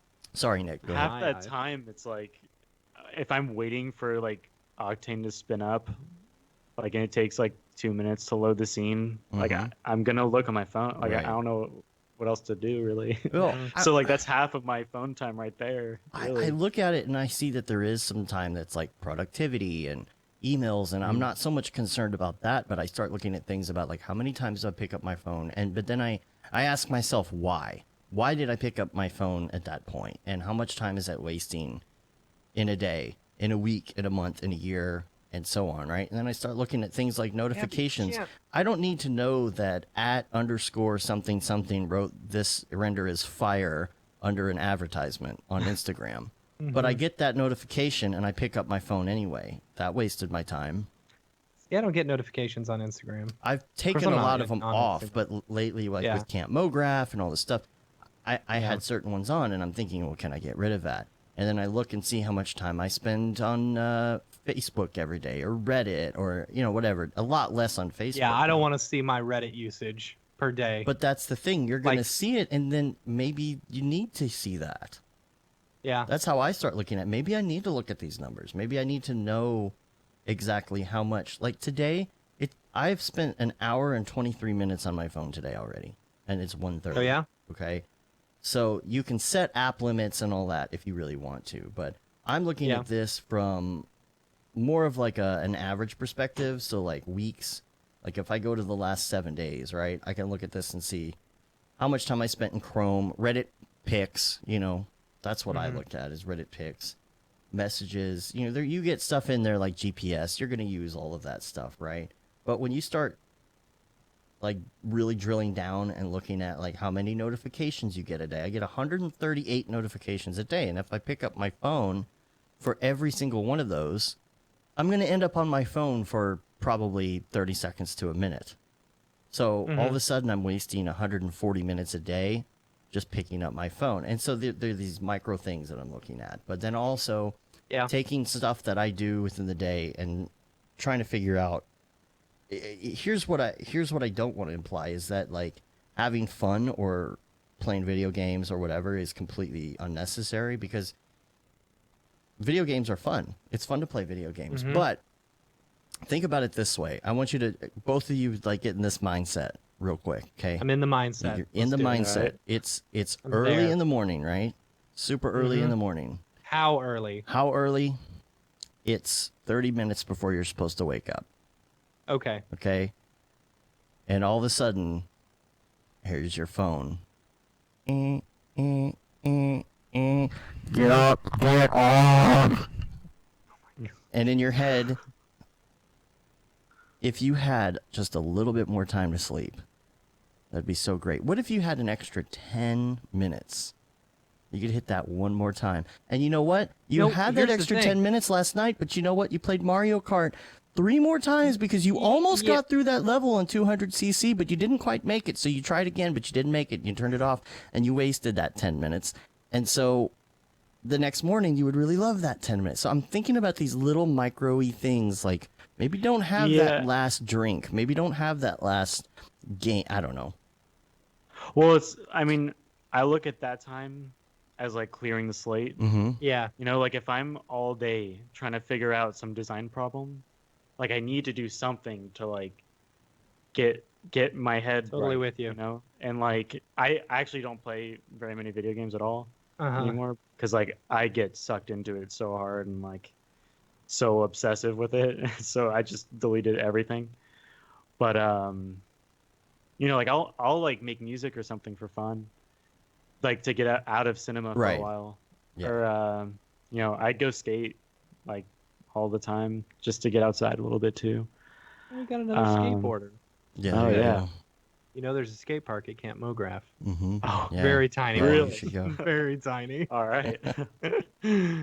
But yeah, the other thing about like the social media stuff too is that like I feel like there's almost like a really important update or like a new piece of software or something almost every day, or at least weekly, and like I'm worried about missing out. Yeah. Like getting like major FOMO about that. Like so I'm always like going through Twitter until I hit the end of like the new tweets to see like if I never post really on Twitter, but you there's lurk. so much good information. I lurk everywhere. I hate Twitter. I hate it so much, and I go there all the time. It's like, why do you like really my cool entire feed is almost always filled with so and so liked this. That is just so annoying. Yeah, Yeah. that gets pretty dumb. You want to It's go like, to your notifications It's a whole bunch of people and see what's that I relevant. don't know, and Yeah. it's like so and so liked this, so and so liked this. It's because like someone else great. liked someone else's post, and you're like, what does that have to do with me? Like, if Facebook ran that way, holy crap! Facebook, it does run that way. No, it doesn't say Yes. Matt liked someone else's post. I don't get No, anything it like says so and so uploaded a picture. Okay, why do I need to that. What get a kind of notification? weird notifications that's- do you have turned on? You know, Dude. Facebook definitely sends out weird notifications. Yeah, here, I'll Yeah, go to I my get that. Facebook. My notification today. Let's see. I've never even. Chris Pretty Like- added a new video. Yeah, a lot of them are like so and so upload. Jake commented on a post in Octane Render. Well, that I Aaron understand. commented on a post I in get Cinema those, 4D. but you can control that. I think the problem with Twitter is you can't control that at all. It just shows you that, Well, and that's just on your feed. yeah. That's Wonder if- why Yeah. Ryan Summers has that little hack where you do your own like favorites thing, and then you just look at that or whatever. Yeah. Anyway. Oh yeah. And those are the kind of That's a good things idea. that save time as well, because I do a lot less Facebook now, right? And so I used to go through and read every notification and click on every notification, to clear it out. Dude. I Oh. wanted to clear it, and look at this and look at that. And then I realized, like, what does it really matter? So-and-so liked this thing. I'm not going to click on that and clear it. I don't know. Like, there's these little micro-y things that I'm trying to stop doing, because I'm realizing when looking at my iPhone how much that stuff adds up, and you don't think about it. Yeah. Yep. Maybe you can't get that extra Mario Kart in because you didn't go on Facebook today. So Maybe. So, all right. Let's talk about some links, because we got some great links, and we got quite a bit of other things to cover here in the next 40 minutes or so. So, Dave's links. number one, Sonic movie has been delayed. I Yeah. thought that was funny. Yeah. And you know That's what? good, I'm though. glad. That's good. Yeah. Yeah. I think most people in our industry are glad that happened. I Mhm. think if you're going to do a movie, you need to do it right. And if you're going to change things around, you shouldn't just try and push it for a deadline. Plus, it gives people a lot more. It gives them a lot more. What's the word? Well, this is just about the animators right now, don't you think? Like, this Yeah. is yeah. one of those things where, like, they're probably talking to their crew about, we've got to redo all of these animations now, and they're like, oh my gosh, like, we don't have enough time and budget, and this is what it's going to take. And I don't know. This whole Sonic thing never really bothered me. I think he looked stupid in comparison to like actual Sonic, but who cares? It's but it's who was up to getting their the- own Well, who's the target interpretation. audience right. for Yeah, that movie? dude, my and, like, kid how has many watched people... that trailer at least a dozen or 24 times Really? after it came out. Yeah, so it doesn't matter whether or not I like Sonic, or even whether I want to see the dang movie, Well, because I that's the really don't. Yeah. I'm gonna go see it. Yeah. Well, I was asking myself, like, how many of these people who are complaining actually were planning on seeing the movie? Right. Right. Like Probably I probably nobody. wouldn't if I didn't have a kid, I probably wouldn't see it. Yeah. So I mean, I was never really that invested in But Sonic the, to begin with. Yeah, I mean, the only thing I think that bothers me about his body like shape were how long his legs were. I mean, it's- and it's that was off-putting really for sure, his but- his head looked fine. I It thought is. he looked I don't know. teeth. yeah, The the teeth nose, are weird, but who cares? But the like, delay, hedgehogs have teeth, don't they? I think the Yeah. delay, though, is more of a good thing as far as our industry, because trying to cram all those changes through by the original deadline, that only affects who? That affects our people, right? Our industry, and probably all these people just under a terrible deadline and a bunch of stress. Like, I think it's a good move. I think that they were that way even before. Like, I feel like almost on every show, there's always crunch time and cramming. Mm-hmm. Like, I don't really know of any show or job that like doesn't have that to at least some degree. It seems like, like, I motion don't know graphics are any an micro- afterthought. Like, Well, I mean, no one ever like puts in like the right amount of time in a schedule to do like any of this kind of stuff, Right. right? Like, if you leave it up to a producer who isn't an artist, But they don't even inquire. Like they're like, oh, like they'll come. We get people like that. It's a numbers. Yeah. You know, and you're gonna get it done somehow. Like, yeah. Kind of the might not look good. Sure. I mean, as long as it gets the okay, like at some point you just have to call it, right? Those people who come to us, though, it's like do what they can. We spend 8 months on production and video and voiceover for this. Oh, and we need the graphics for it in 3 days. Can you do that? Yeah. Like, why is so much little thought or so little thought given? I think no. People really I don't know. I don't know if that's necessarily true. It's not in every case, but we should get like.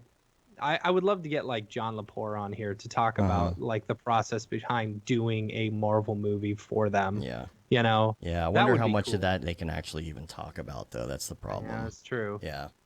Ooh, man, I'm peeling good. I got it bad. I was in the sun all weekend. Yeah. Not me. You and I both had kids in field day, so we did field day on Friday, and then Dude, took a long passed weekend. out hard after being in the sun for like Me 20 too. minutes. and then I went mountain biking, and I crashed pretty bad. I was showing off. I took the top down on the Jeep and the doors off. So, and my kid gets out of school on Friday, and as long as it doesn't rain over the next like 2 days, it's going to stay down for the rest of the summer, which I'm very excited about. Well, here's what I did this weekend. This is really stupid. I decided to show off in front of my daughter. Not show off, but it was one of those things where she's like, "You can do that, Daddy." I'm like, "Sure I can." And I completely screwed it up.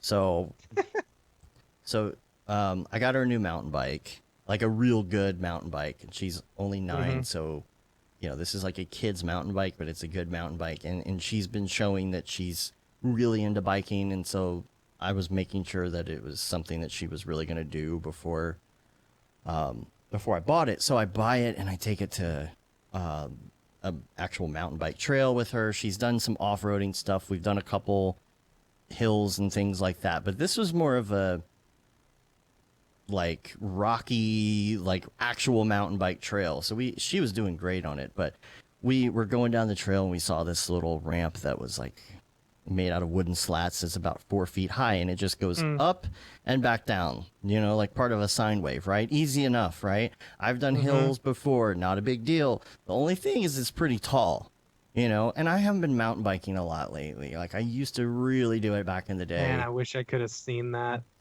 And so it was so crazy. Like I still don't know exactly what happened, because my biggest thing when hitting something like that, and I've done it many times before, is that like I'm just worried about getting up on the thing. But I got up on the thing, and then like I didn't really think about finishing the ramp. And so when I get up to the top, I do not know what happened. I don't know if I just lost momentum or if my pedal kind of got caught in a slat or what it was, but I was not moving forward to go downhill. I'm like, why isn't my bike moving? And however it got stuck, I just remember in slow motion, like feeling myself thinking like, this is gonna suck. And I just completely stopped motion and went over the handlebars, and at the same time, like over the side, like kind of sideways. And dude, I fell like 4 feet down my whole giant body, and I was bleeding, and I was like, I'm bruised up, and I am on blood thinners, so like I have this awful freaking, oh my gosh, it looks so bad right now. I have this awful bruise on my leg, and I like have to play it off, right? Because you need to have Emily have a GoPro on her helmet. Yeah. So if any of this happens again, yeah, because we really want. No, she has a GoPro. We were talking about we're gonna put those on next time, but oh my gosh, like the whole thing is like she's been complaining about like minor scrapes and cuts and stuff on the trail, and I'm like, you just gotta keep going, and she just keeps stopping, and I think she stopped kind of complaining about that after she saw me like bleeding and like continuing to move on. But it was a Family Guy Peter moment, like like, and I just get up and I'm like, I'm fine, it's just battle damage, and we keep going. I'm totally out of breath, totally playing it off like, I'm completely winded. It's like someone punched me in the stomach. Daddy tried to show off a little too much. Whoops. Well. Anyway, let's go on to some other links. Merc, it continues to impress. Yeah. He's got 2 things that Guy's he showed insane. off. He's freaking Guy or girl? I don't know what Merc is. guy. Whether he's a guy or girl. Guy. Do you know for sure? Yeah, because back in the early days, I actually found him on Facebook, and he had a photo at that point. Oh. And so, okay, gotcha. So, the first one that he posted was this Sketch and Tune real-time renderer, like little mini window thing, where you're working in your browser. Oh my gosh! Like I'll put a link in the show notes. You got to see this. And then the other one was we touched on it last week. Was the Greebles plugin as well. So we'll have Polygreebles. Yeah, we'll have a link to both of those in the show notes. And when SIGGRAPH is coming around, which it is here at the end of July, they start putting out videos. The technical, the white paper stuff. Yeah, the technical papers and stuff. Man. Oh man, so cool. Did you see the bread thing? The bread tearing was really good. Oh my gosh. I didn't see that was insane. Dave, can you bring that up? Is there any way you can bring that up? So I can bring it up. So I love when they do these videos because it's stuff that like it's not necessarily. It was on the front. It was on one like the front page of the R Simulated Reddit. Oh really? Yeah. Yeah, this is one of those things where you look at it and you're like, this stuff is really cool. I know it's not going to be in my apps right away, like Cinema 4D or Houdini, whatever, but it will be eventually. And that's why I like looking at this stuff. It's like because I know it comes like I know it's coming through the pipeline here. Let me bring it up. I'll put it in theater mode so you can see it. And obviously the people listening aren't gonna be able to see this, so we'll post this in the show notes. But what did they have in there? They had bread tearing. They had the chocolate bunnies melting. And what else? The chocolate bunnies melting. I wasn't too sure about that. Yeah, they had the so you know the magnetic liquids. Yeah, the ferrofluids. Yeah, they've got that in there. I don't know how they're doing that. It's almost like there's little balls inside, like little meta balls in a way. Yeah. What else? There's a lot having to do that was cool with forest and plant ecosystems like evolving over time, which is really cool. Wait, what's going on here? Like, what is this? These are some of the, I guess, the technical papers or whatever. White papers. Yeah. They always do this kind of video. Right. Yeah, kind of showing off like innovative new ways of doing things. You know, in 3D is cool. Right. I wasn't sure about this. The scalable muscle or actuated humans. I don't know. I wasn't sure about that. It didn't look very. Good. Yeah, it's okay. Yeah. Yeah, they had all the human stuff. Is there anything else? That was cool. I may have not finished this. The like 3D WebGL stuff. There's a lot to do with insane. Shading. Some of the stuff that they are doing with like pictures. Did you see the video the other day of the where they take a still picture like the Mona Lisa or a picture of Marilyn Monroe or Dolly or something like that, and like turn them into 3D faces? Yeah. Jeez, that's insane. That's totally insane. I think I had that somewhere in my notes, to tell you the truth. It was like an actual painting though, which is crazy to think. It's like self-portrait of a painter and then it's brought to life with that. I have it saved in my the problem is these Facebook links are just nearly pointless. I hate posting Facebook links, for some of these, but it was maybe I don't know what this was. I don't know what it's a famous painting, right? Monet, I don't know. There we go. So taking those paintings and doing like a deepfakes thing, or even old photographs, which is really cool to think about too. Taking an old black and white photograph and allowing it to come to life by using somebody else's face as kind of the source, It's insane. Oh man! Oh, we got some cops playing now. Thanks, autoplay. All right, so great. Now we're gonna get flagged. Yeah, right. So There were a couple other things like that in the deepfakes realm. There's an article from the Washington Post about deepfakes, and it's called "Deepfakes Are Coming, We're Not Ready." And of course, it talks about things like fake news, because that's going to be, God, that's going to suck so bad when. I really think, I think we should get on top of this firsthand.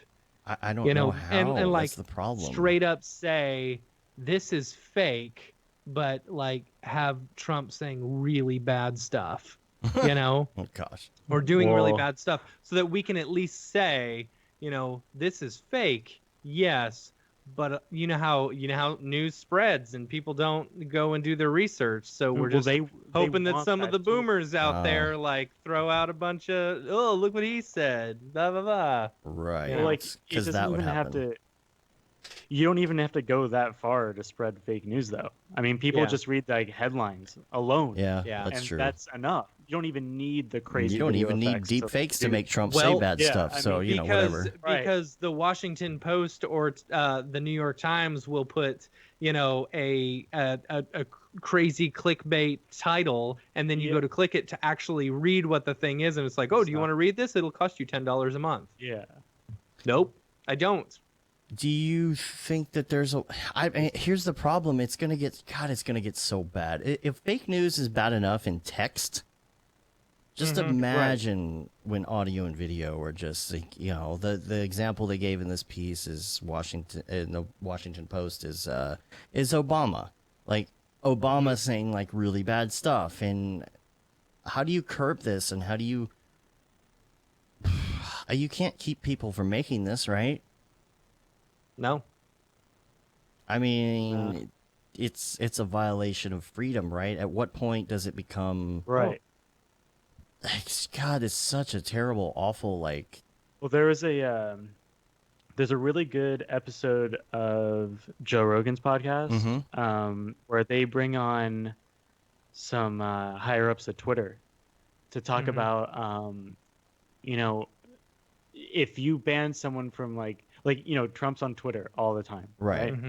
And like that's where the discussion is happening, right? So if you ban someone from Twitter, you're basically cutting them out of getting direct news from the president and like being cut out of like the political like conversation. Sure, well, I mean, it's enough to like form an opinion one way or the other. Well, like how important is social media to where you can't be involved in the process without it anymore? Yeah, and right? I think there's also some sort of laws about not letting people get information from the government or something. I don't know. Well, like at what point is like it's going to come to a head somewhere where like there's going to have to be some like regulation on like who's culpable for putting out misinformation, and how do we go after those people? Well, and using someone's likeness, there are laws as far as that too. Using somebody's likeness, if they're considered a public figure, like there's all of these weird loopholes and things as far as that's concerned. And so you use a loophole that says you're allowed to use a political figure because they are like a public figure, and it's fair game. You could call satire. Satire. You could say satire. I mean, that's what these sites are doing. Like fair use. Yeah. You can take that pretty far. So what happens when you have the president of the United States saying something completely terrible, which is anyway. Right. It's not out of the ordinary. Right. But it is fabricated, and it gets around, and misinformation spreads. And what happens when something really terrible happens because of it? What happens when some person shoots up a place because they saw a video that they thought was real and it wasn't, and they got angry, and who's responsible? And like it's probably already happened. But like we don't have. I don't know if we have like the capability to even have that conversation with like America or the world rather, like as a whole, really. The problem is, I think how do you explain to everybody that like what you see like actually might not be like what it is at the first take, you know. But like, I rarely investigate articles. Well, first of all, I don't follow much news Right. to begin with. I'm trying to learn Like Houdini, you. and I don't have time to do Yeah. anything else. I know. It takes all my time. Yeah, but yeah, I mean, I don't know anybody who would follow up on an article. I wouldn't. If Honestly. there's something that I'm not sure about, I will definitely like. When I see those, here's another example. You see those tweets from the president, like posted on Reddit or something, right? And you look at something and you're like, "This is so awful. This can't be real." And then part of me is like, "Well, you never know these days. It probably is real, you know." But I don't know. And I do look those up because if I'm going to share or post something, I'm not going to post a tweet from Trump if I don't know it's real, right? Yeah. And so, no, fair enough. You know, I do investigate that because they have those tweet generators. Sure. But who's to say? I mean, you can use like any software, like Photoshop, to do anything, right? Right. Yeah. And what But, makes like, it's the same thing there? Like, what is? It's the easiest image to fabricate. It's Right. so simple to fabricate any like text-based, you know, conversation. So what happens when you post that and you know you post Trump now okay with gay marriage or something, right? And then a bunch of his followers get upset about that, and then they start, I don't know. I'm just saying, like, all it takes is one lone person to get a crazy idea in their head because of like a fake tweet they saw, and who's responsible for that? And where do we go with deepfakes when just literally everything on the internet is fake? Mm-hmm. And then Well, like, even, I mean, I don't know if you guys watched like the Senate hearing with the CEO of Google, I guess, or not the CEO, but one of the like heads of technology. Yes. And they were like, he's like, "How can you track me on this iPhone?" He's like, "I don't know. Like, do you have these apps enabled?" And you know, second of all, we don't even make the iPhone. Right. So, Yeah. like, and he's like, you know, yeah, but like can the you guys at the track top me? Don't even understand. Yeah. Like what they're using.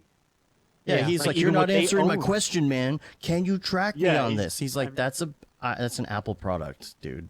Like, I mean, first of all, it's an Apple product, and like, you know, you didn't come to this meeting prepared. Like, you didn't know that. Like, no. I mean, you Not at can all. search. Like, the first link is gonna be like, you know, how to turn off location sharing. But what happens Or, when like, that any of person that. who doesn't understand all of that sees a deep fake and thinks it's real and has no Well, idea? yeah, I mean, those are the guys who can make the laws. But then So, they hear Aside, that. they don't understand. They hear it though. They read this article and then they get freaked out, right?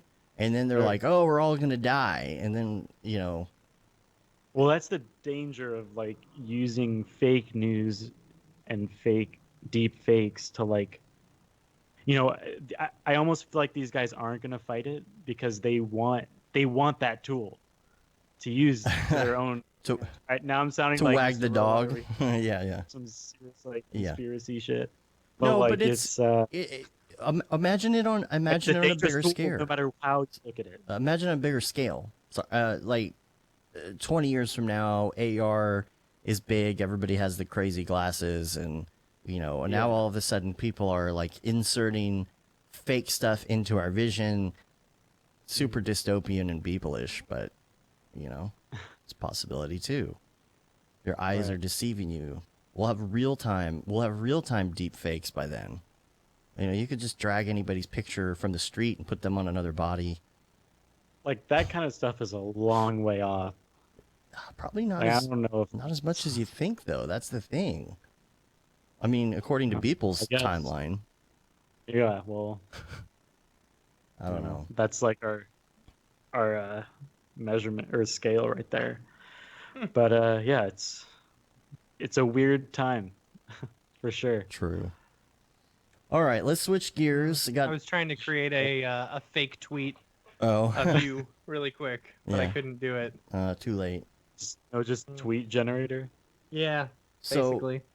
how about this video that Chris Schmidt released on Rocket Lasso, with Aaron Coverett the other day. So it's called How to Bring Real Life Objects into Cinema 4D.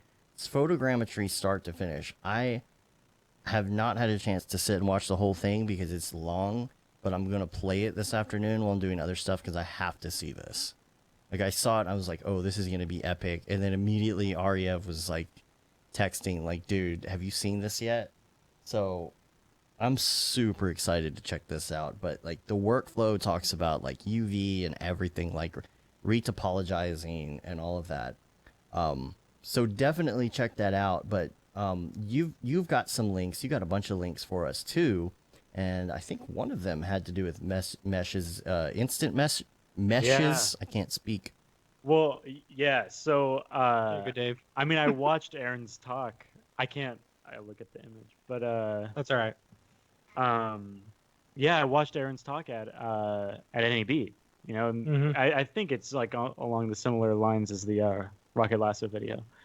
But yeah, after that, I was instantly inspired to try and do some photogrammetry, and that led me to Instant Meshes, which will it does a pretty good job of turning those like crazy triangulated messes into all quads.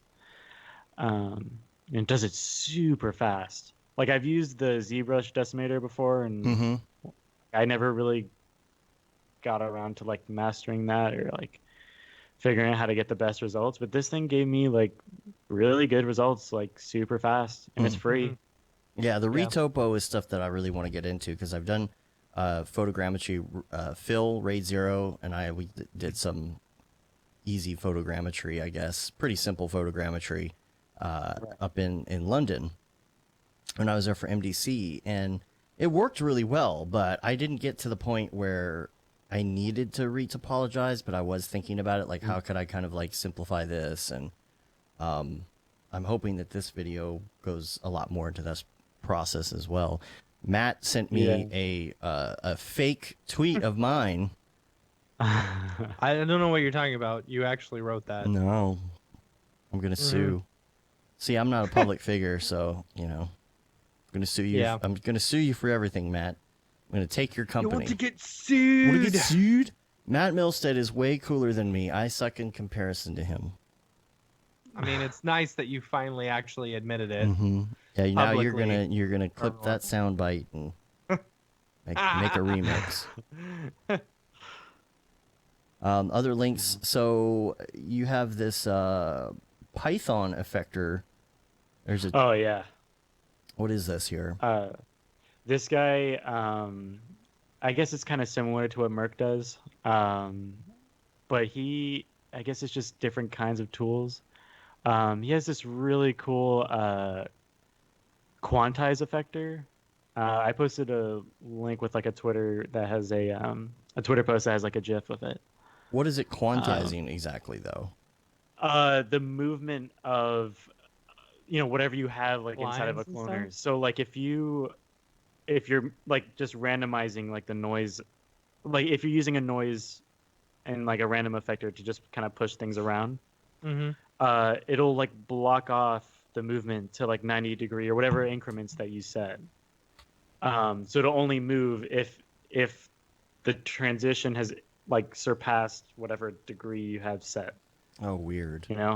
So it's just a really interesting effect that like I've been using like the formula effector to get something fairly similar, but this is much more straightforward.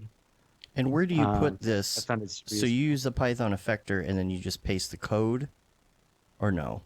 Do I have that wrong? He provided like a scene that has just like a Python effector object, and I think you can save that up.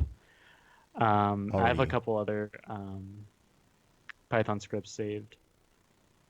Yeah, he has a GitHub depository. Repository. Repository. Yeah. Suppository. Oh man, those Python suppositories. Woo! I tell you. Yeah, this stuff's awesome. Hello world, you know what I'm saying? There's a script that will like provide a Mograph selection tag for every clone, like just automatically, which is great. Like I use that one a lot. Okay. yeah, I mean, there's so many things in here that are super useful. Because I make my own scripts all the time. I just find these like super. So you're handy. pretty big into Python then? Not Python. I just use like the Cinema console scripts, I guess. I gotcha. But I'm not like writing out right. Yeah. a million things, but like everyday commands that I'll use like all the time. Like I made a script that will select connected polygons, split from the original, and then delete the faces from the original model or original mesh. Mm-hmm. And then another one that like connect all and delete, and then optimize that mesh. Like okay. Which you don't have to optimize anymore to get rid of those extra points. Yeah, it's just an option now. Yeah, it gets rid of the points, which is sweet by default. That's nice. That's a R21 thing, I think. Like sometimes if you like collapse down something with caps, like they're not connected, and if you try and like bevel the whole thing, it'll like I don't know, do something weird. So I just use that on everything just to be safe. Like I'll just optimize everything. Mm-hmm. And then you got how to animate a cube in Houdini. Is this the one? Is this the one that's been around for a while with the? With the actual working engine and stuff inside of it? That's hilarious. Dude, this thing is just absolutely amazing because when you see the name of it, you're like, oh, make a cube in Houdini. That's got to be easy. But the dude actually makes like a combustion engine, working combustion engine. This is insane. Mm-hmm. Absolutely how long insane. I can't even imagine. Like it drives the whole entire thing, and then he just puts a cube. There's like a transmission in there, like a working transmission. That's insane. Oh my gosh! So like, eventually I'll get into Houdini, and I'm gonna try this. It looks fun. This last project, the Legion stuff that I did, like that, it convinced me to get in, like take Houdini very seriously. Yeah. So I've been like in between renders this past couple weeks. Well, why is that? Because other people on your team were using it, or even I was using it a little bit. Like my super limited knowledge of Houdini, like actually came in handy. Especially for these volume things. Like it was just,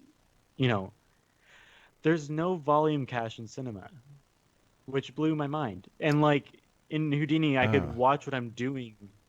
Like this like very complex volume. Like I could like cache it and play it back like really fast. But you have to bake to Alembic in Cinema in order to play back the volume. Like in any workable sense. Yeah.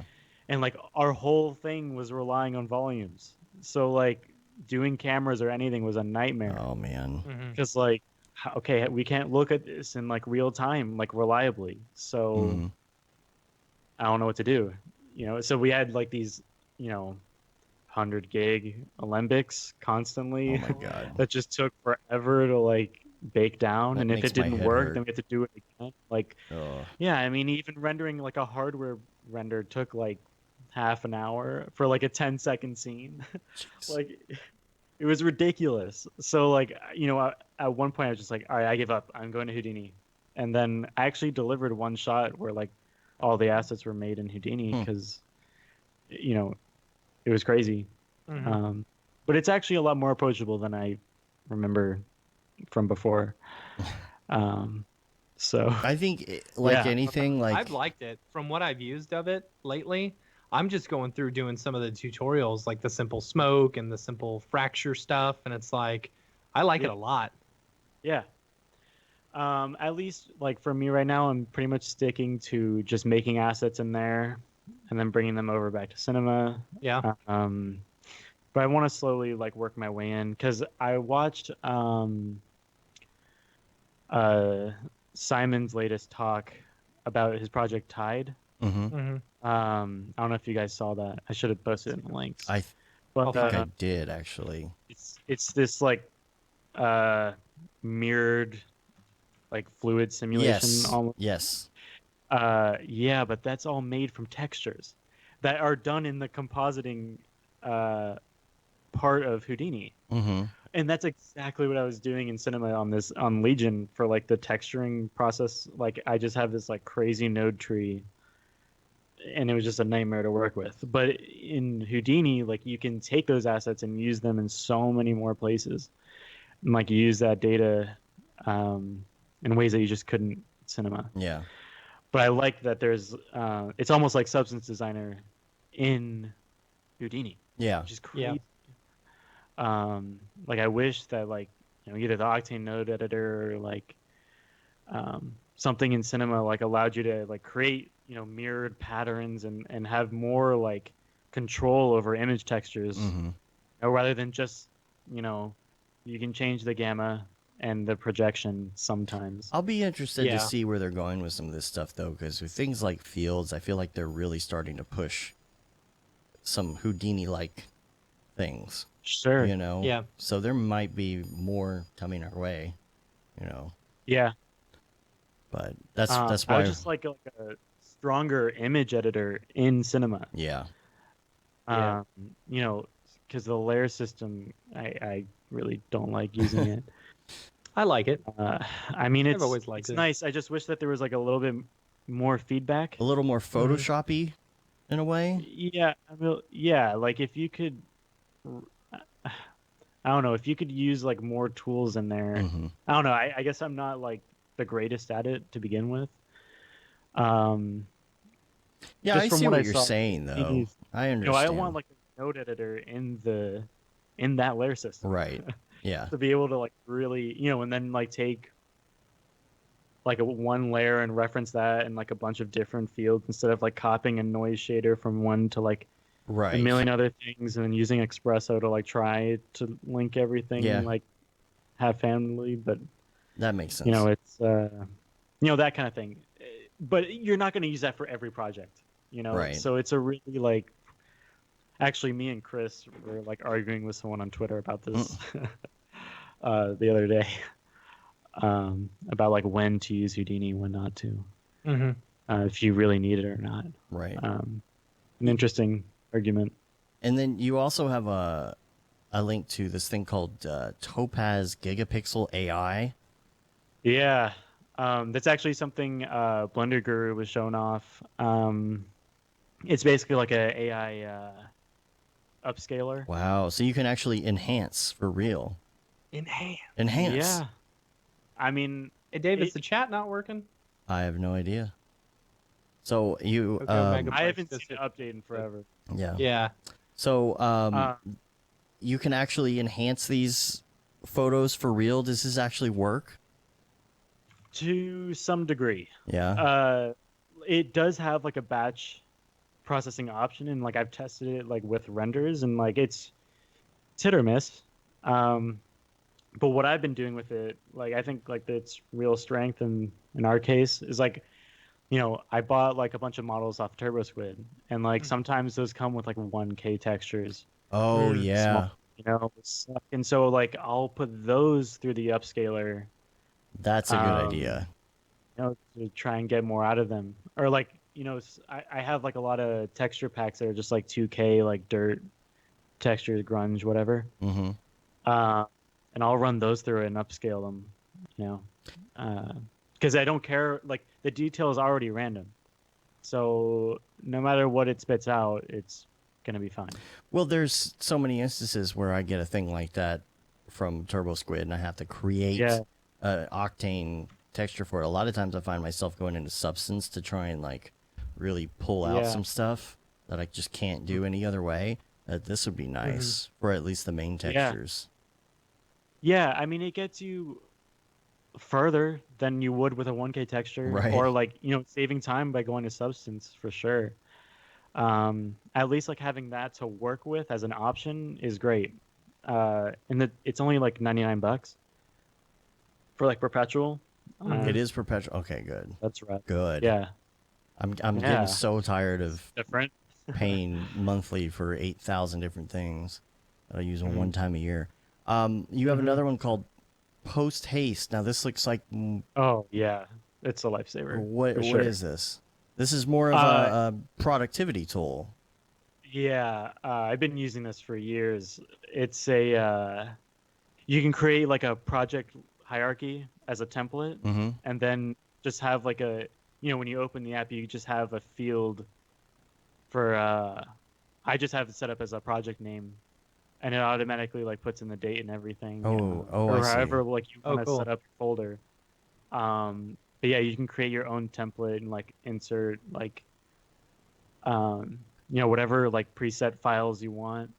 I do like that it says have, motion graphics template is actually their. I know they have like an After Effects thing. But I remember Chad Ashley posted his project hierarchy once. I forgot what video it was for. But I took that and I modified it for my own needs. Like I have a production design folder, and then like assets, renders, exports, and then in like my assets folder I have like models, cache files, images, footage, vectors, the works really. But it like the hierarchy is just ready to go like immediately, and you don't you stay organized right from the beginning. Like everyone who's working from home or like in a studio really should use this. Or what I don't know of any other equivalents really, besides just like having a a file, like a dummy folder like ready to go. This is just like a faster option. It would be nice too, cool. even when you're working with those like different companies that kind of how they work. You could have that kind of setup to go. Yeah, so you can have like a bunch of different templates. Like I have one for motion design, and then one for music, like totally separate needs. And then you've got getsoundly.com. This is Soundly. This looks familiar. I think I've seen Soundly before. Oh, yeah? Yeah, I mean, it's just like a free, mostly free anyways. Ooh. Like sound effects database. Holy cow. Yeah, because I've seen a lot of people. And are they all copyright free? Well, okay, so this thing will actually reach into Freesound and grab the ones that have the correct license. Oh, nice. So like a problem that I dealt with a lot in working in audio was like I would get AAFs or OMFs from editors from wherever, right? And I would look through like all the audio that they're using, and like I know what a Freesound file looks like, because in Pro Tools you can see the the whole extension in the file name. Yeah. Oh, okay. And so I'll go there and then I'll look, and of course like it's attribution license, or like this is not cleared for error, right? And like the projects are just riddled with those. Oh man. And so I'm messaging these editors like, hey, half your sounds here are not cleared for error. Right. Like you're doing a Tide commercial. Like, come on. Yeah.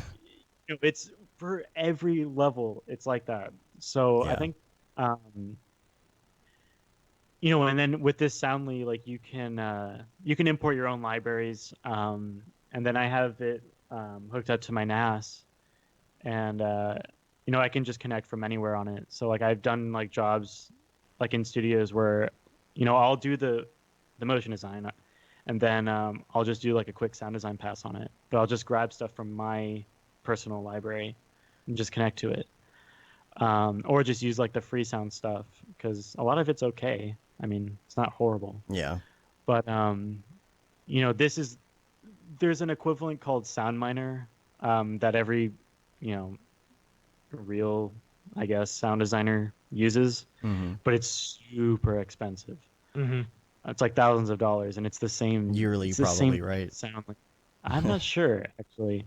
It's kind of an older software, but this basically does the same thing, but it's grabbing like additional free assets. So like, not every motion designer is gonna want to buy like sound effect libraries, but like, if someone's trying to just put like a little like sweetener on there, which I think goes a long way, this is a really handy tool to have.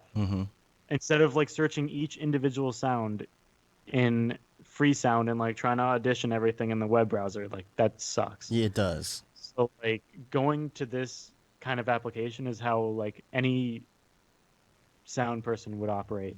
It's like the right way to do it. Oh, I like that. Yeah. So it's just a handy tool.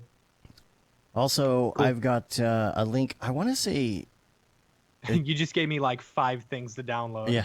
I'm very excited about them all. Well, I think Casey Hupke posted this. Somebody posted this in our Slack. No, I think we were talking about this. I think we actually talked about this on the show. I think maybe... This new this is like a WebGL fluid sim deal, and it works on Houdini Mark. Was it Houdini Mark? Maybe. I don't remember, but the thing is that it's really good, and it works like on your iPhone too. It's like it's like smooth like butter. So I'll post a link to this. It's like a little particle playground type thing. You can change all these different options. You know, like those are so detailed and nice. Like why? Right? How do we not have those kind of tools? And I know. I know. That's what I don't understand. Like that would get the job done. Yeah, it would get the job done for a lot of different projects. Totally. Yeah. I mean, you'd be able to develop like so many cool looks out of that. Yeah. Totally. And then the last link that I have here is NVIDIA. This is called Create a New World with RTX, but it features Sabor working at the Pioneer DJ booth and creating his thing. He talked about some of this in his talk at was it SIGGRAPH last year? SIGGRAPH or NAB? One of the two. NAB. And he's NAB. No. Yeah, NAB. Yeah, NAB. And he's wearing the Render Things shirt in the interview too, which is awesome. So I'll post a link to that. You can check that out. And I believe that's all the links, so we should... Oh, did you get the sub pack? The sub pack. Oh, yes. Yeah. Yes. That thing's rad. Yeah, you sent me that too. Sub pack? Yeah, I I'll think post I a link sent to that in there. Facebook. Yeah. Yeah, it's this seat back subwoofer. Like it just it like wraps like around whatever chair you're in. And but it's not audible sound, right? No. Yeah. No, I mean, you can hear like some rattling, but it's not like it is not disturbing at all. But it's something cool, like if you're watching videos and stuff or working. If you can hear the rattling, you're basically like at concert level bass. So like that's what you're feeling. Okay. So you don't have to turn it up that much. No. But like I just have my computer audio like always passing through it. It just like adds a whole nother dimension. Where to does stuff. it go though? Like how do you mount it in your chair? I literally have it like I don't know if you can see it. But, like, is just that it? That's it. I just have it like strapped to my chair. I mean, it comes with the straps, but like that's all. But how do you have a wire going from your chair to the? Yeah, there is a wire, but it also can connect over Bluetooth. Oh, okay. But I have like a mixer that I have like real speakers and. What's the battery like? It lasts a while, but it has a a DC plug. Right. So you can just you don't have to really worry about it. But like the negatives do not like come close to like how much of a positive it is. For anyone who's like sitting there all day, listening to music and doing anything really, or like, watching a movie even, like it just really enhances the experience. Oh, this could be great for VR. Yeah. Yeah. They make a backpack version. I haven't tried that one out. Yeah, I noticed that. I mean, this thing's really, I think it was like marketed towards like dubstep producers. Mm-hmm. But like for someone who just wants to listen to like, fairly heavy music, like in an apartment like this, like I can't have a 10-inch subwoofer here. Right. I used to have, but yeah. like, I can't have that in this apartment. And especially in New York, like the walls are like super thin, right? So like, man, $300 though. Yeah. Well, there's nothing else like it. Man. I mean, it's expensive, but I can't imagine not having it anymore. All right, I'm going to have to check that out. Put more toys on my list of things to waste money on. That's funny. Yeah. That's just a fun one to have. All right, well, let's do some Beeple's People. Cool. I'm going to run to the restroom. I wish you would. All right. Let's go get our Beeple viewer of choice out. I'm going to Twitter. And I'm going to go to May 20th, the Overlord 2019. And the title of this one is not pronounceable because it's emojis. So it is 3 eggplants. And that is the name of it. And so I'm going to bring it up here. So eggplant. And man, this is just great. I'm kind of veins though. Those veins though. Oh gosh, I didn't even realize it. So everybody knows that the eggplant emoji is supposed to be. He did do pretty well with the veins. Now blowing this up, I'm really starting to notice how painted this looks. I guess I didn't notice that when it came across my feed the other day, but I really am wishing Matt would hurry up and pee so he could comment on the eggplant because this is pretty ridiculous. It's an eggplant hanging from the ceiling and people working on it. And my problem is I have no idea how to incorporate this into the Beeple world and and say what it is. This is the entertainment sector of like the future of There people. you go. Yeah, so it's the red light district. Yeah. Okay, so this is the red light district for the big Beeples people, and these are the little Beeples people making it. Mm-hmm. Sounds like a good way to go. I actually with that. have these the wires that are connecting up top. I think that's like a Oh really? like yeah, those models are on ArtStation somewhere, like some kit bash. I think I have. Well, then I it's know I have worthless. them. He didn't. That's it. That's yeah, it. right. Yeah, he used the model. No, too bad. So Yeah, I'll try and refresh the chat here, see what I ruins can the get whole going. image. Yeah, I can't see anything. Yeah, like come on, refresh. I'm just looking on refresh it. YouTube. Yeah, well, the YouTube stuff came back up. I don't know. Anyway, well, hopefully that'll come Yeah, I back don't know up. if I missed anything. All right, so let me go to the next one. This is May 24th. This is called Moonbase 7. And here it is.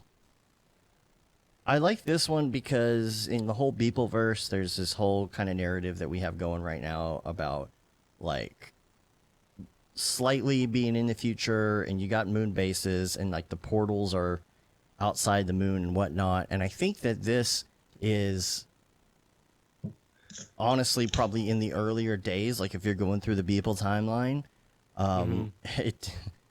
the pyramid, it reminds me of a cartoon that I saw the other day. There was just a picture of a large desert, and there's a picture of a pharaoh, and it says, you know what this needs?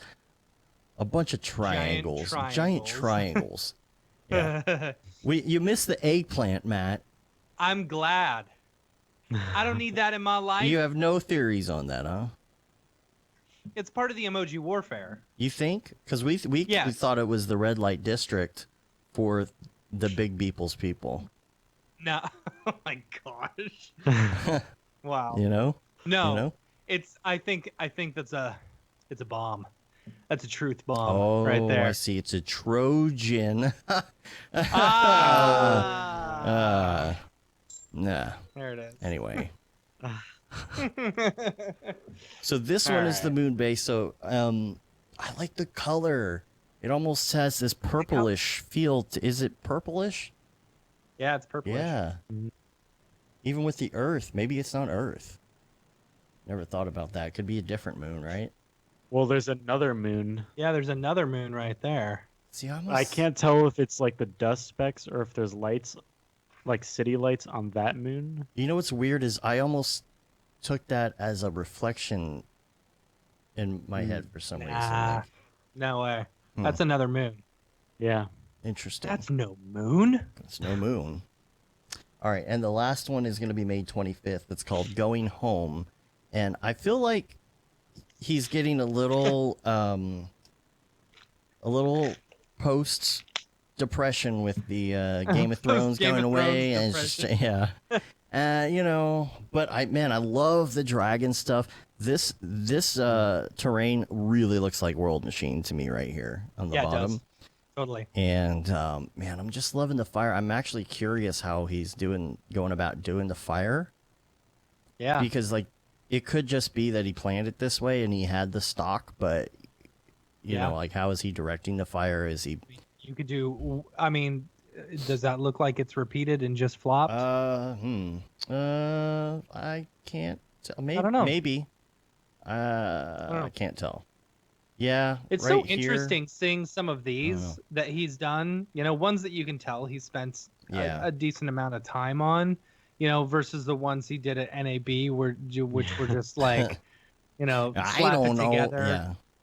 I mean, watching his process was super cool, you know, but I don't know, just being able to like see some of these larger scale ones that look a bit higher quality. Yeah. The chat's completely down now. I refreshed it and it's just not coming up, but I can still see it. Anyway. Yeah, Impulse said Game of Thrones PTSD. That's what it is. Yeah. Okay, well, before we go, we're going to do our little segment called Mograph Recommends. I got it right that time. Yeah, good job. I got it right. And we're going to ask you some of these questions. Hopefully you did a little bit of homework on this beforehand. But if not, you know, whatever. I know the hardest one for people is usually life hacks, so... let's start with your favorite movie. Probably The Fifth Element. Nice. I like that. Yeah. I like it's either that. between that, Hackers, or SLC Punk. Oh, I love SLC Punk. Yeah. Gosh, that was such a good movie. Oh, yeah. It's so underrated. So underrated. Matthew Lillard is like, he is such a good actor. Oh, yeah. Dude. I mean, that was, I think, his best movie. Yeah. Yeah. I mean, did you see him in the new what's the show that was on back in the day? That one. No, with the Laura Palmer who got killed. Laura Palmer who got killed. What's Twin Peaks, yeah. Did you see him in the new Twin Peaks? Oh yeah. I've never watched Twin Peaks. Oh man, he was so good. Dude, Twin Peaks check it out. is a weird show. Yeah. And I loved it. I loved the adventure. There's like a couple movies too, right? What? There's a couple movies. Yeah. I think I started to watch so. one of the movies and I like wasn't really into it.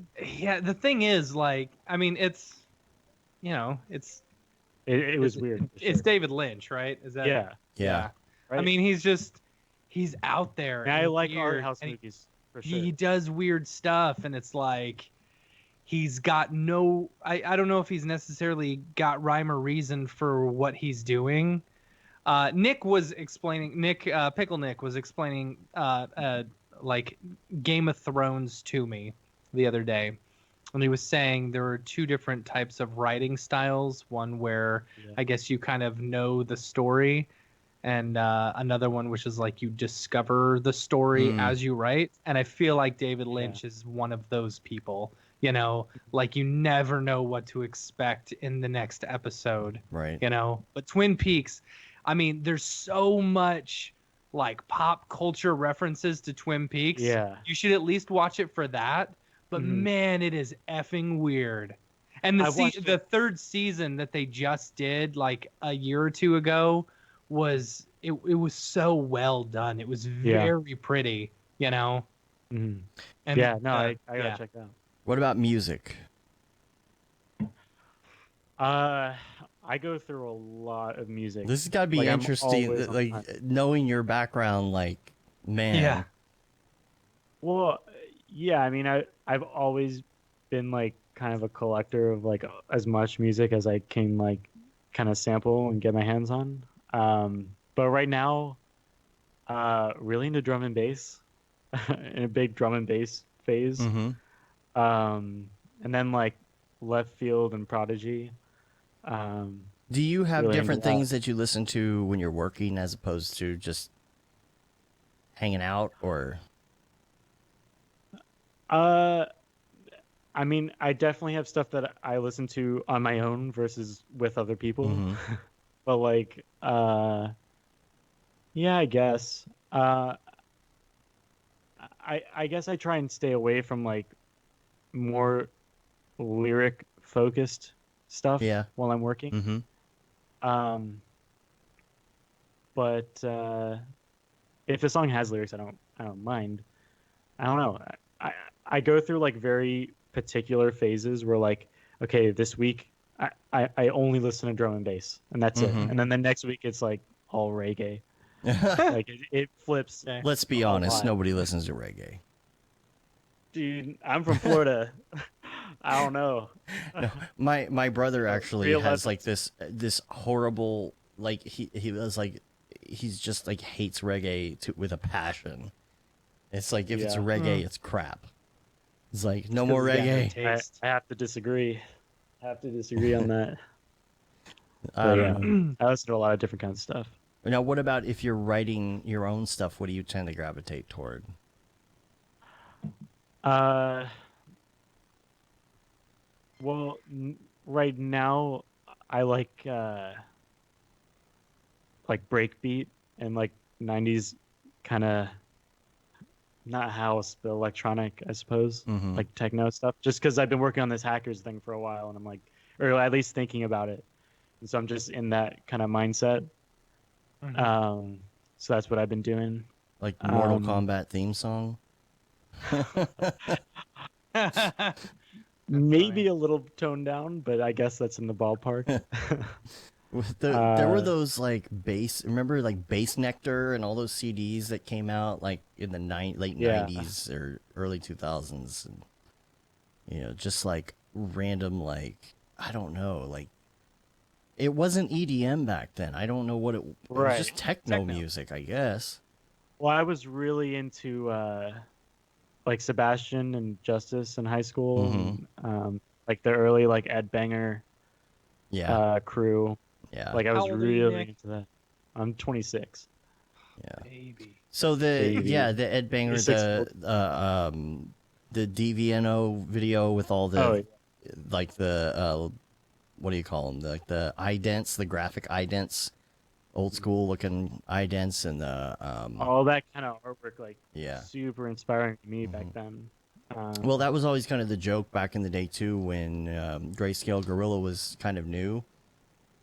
He's like, everybody just takes their stuff and puts a Justice track on it, and they got a demo reel. No, I mean Cross was like super inspiring to me, because like, you know, they made that in GarageBand. Really? Cross was made in GarageBand. Jeez. I mean, that just says so much about like, you know, complaining about not having the right tools to do something. Right. Yo, GarageBand. Well, what kind of software did you use to make that? If I have that software, I'll be just as good. Right. Yeah. Well, yeah, I mean, like, you know, they pushed that like limitation to the max. Obviously, they're not using it anymore. Like all their stuff is like super produced now, but yeah. Have they put anything out recently? Awesome.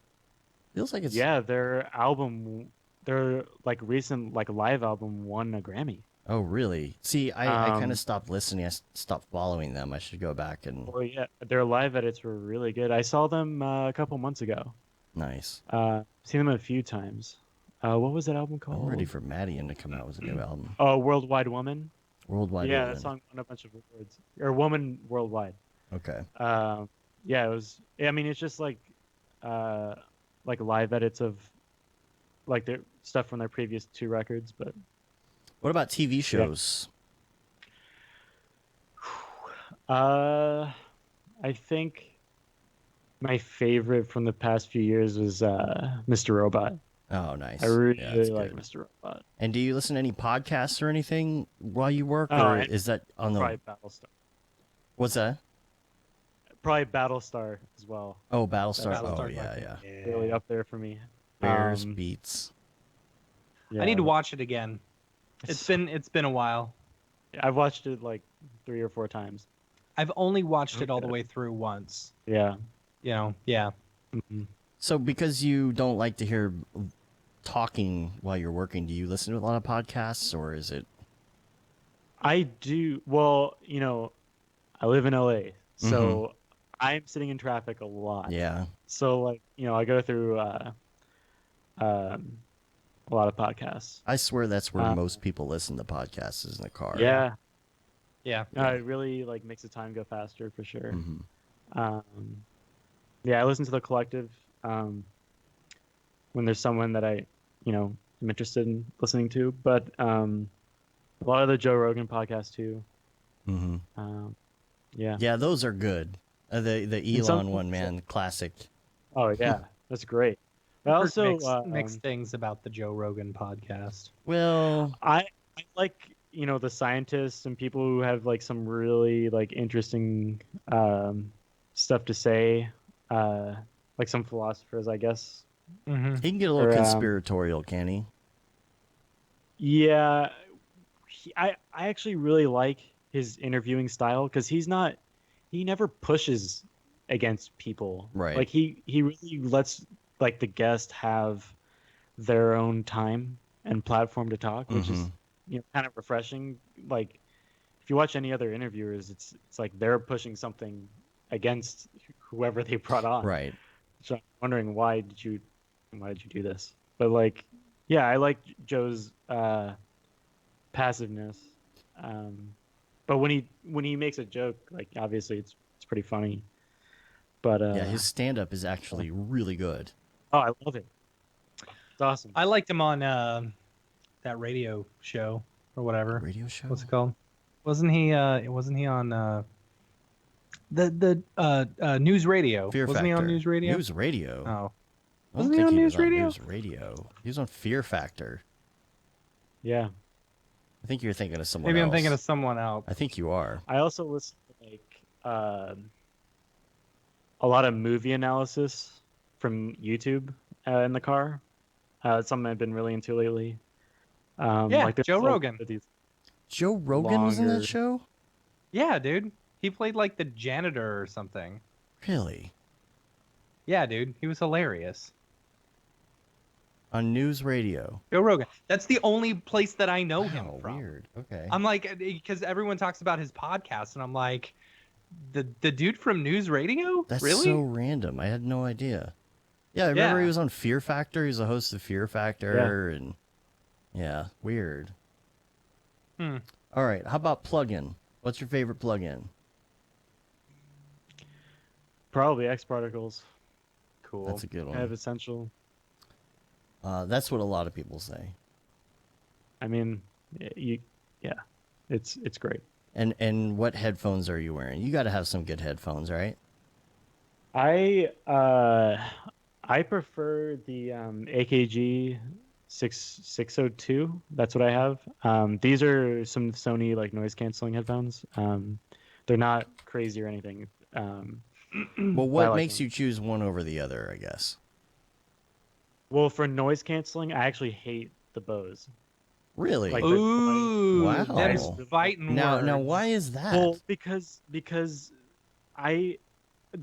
is all like personal taste at this point. But like I feel like they're putting pressure on my head, and like the Sonys that cost $100, like they provide noise canceling without the pressure, or it's like at like my like tolerance. I've heard so many people refer to it as pressure. Why do people feel that that's... Well, because I mean, do you know like noise canceling kind of works? Yeah. It sends the inverse opposite wave sound. Yeah, it was signal. like yeah, right. It's like phase cancellation. Right. So like I think that they're just pumping so much signal into your head that you're like dying, because like those waves are going somewhere, and like I think it's just so dense, like what they're doing, because you really don't hear anything around you when you have them on. yeah. Like they definitely do the job. Gosh, I like that, but at the cost of like at the cost of your comfort. They're literally called quiet comfort, and I'm so uncomfortable wearing them. It's insane. But like the Sonys do a good job. Your comfort level is very quiet. Like it's I was trying to make a joke there. Didn't work. Oh yeah. Anyways, the Sonys do the job for me. But I prefer like the open back AKGs. They're just massive. Like they have these giant like pillows basically. They're over ear. Yeah, and see, I've mentioned before, I like the I love the bows, but like for this show, I can't use them because the cancellation is too good. It's too, yeah. Got to hear You what's can't going hear on. yourself talk, and like you That just too. feel Yeah. weird. Yeah. Yeah. All right, let's see. Favorite. Okay, we've changed this a little bit, but website or Chrome extension. You could also say app. I need to change that, but website, Chrome extension, or app on your phone. Something kind of appy, extension-y, just ad block. Yeah. Well, what about on your phone? Like, what's your go-to app on your phone? Something that's more, not necessarily Facebook or something, but do you have an app that you use a lot? I use Hours Tracker. It, it's just like a timesheet app, but it has a nice like location feature. So like when I go to work at studios, like I'll just make like a job or like a profile for that studio, and then I'll set like a radius of that, like where I need to be within that studio, like within the space to like count time. And Hours whenever Tracker I is the one with the pig. like, yeah, Yeah, I have that.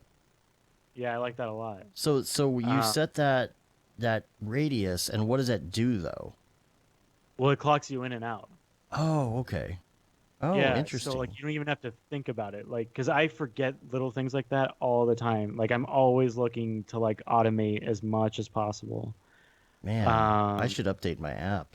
Jeez. Yeah, it's great. I mean, so like if I go out to lunch, like it clocks me out, and then when I get back, it like automatically puts me in. I mean, it's it rounds it so I don't have to deal with weird numbers. I like the geo thing, man. That's. I mean, I haven't used this app in probably 2 or 3 years, since we started doing our own thing. I did use it to keep track of some really like meticulous projects for a while, but man, like, sounds like they really improved it. Yeah, like even though I'm on like a daily rate for most of these places, it's still nice to have that information just there in case I need it. Yeah. And I was hourly when I was in sound, and I just use this thing all the time, and like, it calculates like the hours and the taxes, and like everything is just done in the app. Yeah. Thing means the taxes. Yeah. So that's nice. Lastly, life hack, the hard one. Honestly, post Haste. That thing's awesome. The folder maker. Oh yeah. Yeah, that one's huge. So that's your favorite. I think also like, especially for in LA, Waze, and like having it sync to your calendar and oh yeah, that is pretty cool. Like planning your drives. Yeah. Dude, like saved my butt so many times. Like in the mornings, like if there's an accident on the 405, and like it's gonna take me an extra half an hour to get to work, it will let me know, like what time you to need leave. to leave now. Yeah, that's like I just will, the night before, like I'll set what time I want to be at my destination, and it's like, all right, and it's always looking. So and it will tell you a little bit ahead of time, so you can get ready, get your keys, get your shoes. Yeah. Like nowadays there's no excuse to be late for work, right? So yeah, I mean, even then, like I'll set myself like I'll give myself like an extra 15-minute window, because in LA it's ridiculous. You never know. Man. But yeah, I think just like staying on top of like your timetables, especially like if you're freelance like this, is super important. And you want to do like extra stuff on the side, like these personal projects, which I think are super important. Yeah. Just time manage, anything having to do with time management is like, I will look into that. Yeah. For sure. Cool. Well, I think we're going to get out of here and get back to work. We got a lot of work we got to do tonight. Yeah. And in the next. Thanks for having me on. We've got I got the site up here. This is nscr.tv. Nick Scarcella. Make sure you check him out. Follow him on Instagram and all the places. You're on Instagram, right? Yeah. Twitter? Mm-hmm. Anyone under 30 is on Instagram. And you never know. Sometimes people are like, oh, I'm on Instagram, but I'm not on Twitter. I'm like, really? All right. Well, you can check out all the work here. And hopefully that new piece is going to be up on here pretty soon too, right? Oh, yeah. No, So, for sure. I'm ready to stop working on that. And you can rate us on iTunes, leave a review, helps get our ratings up. You can subscribe on your podcatcher of choice and subscribe to our newsletter. You can do that through our site now, mograph.com. You can say you've been there, done that, got the t-shirt with the Mograph logo tee, Paul Babb, Feel the Bab 2020 shirt, all the profits from that go to Doctors Without Borders, the Render Things hoodie, shirt, and long sleeve tee. You can get all those things on Amazon. And we're on Facebook, Twitter, Instagram, Periscope, YouTube, mograph.com. Make sure that you get your Camp Mograph ticket. Yes. This week for that early bird pricing. Make sure that you help us with this video. I'll play the song after the show for everybody. Oh, yeah. And we got to get that on Spotify. Yeah, we'll get on Spotify. Start sharing it with your friends and stuff. Let's make like 4 people like subscribe to it on Spotify. I'll get 4 people subscribed to my playlist. My playlist is fire, yo. Yeah. All right. Well, I think that about wraps it up. We're gonna get out of here. Let's do it. All right. Till next week. I'm Dave. And I'm Matt. And I'm Nick. There you go. Have a good one. Later, yo. Cool. All right. I gotta go let the dog out. Who? All right, let's play it again. Here we go.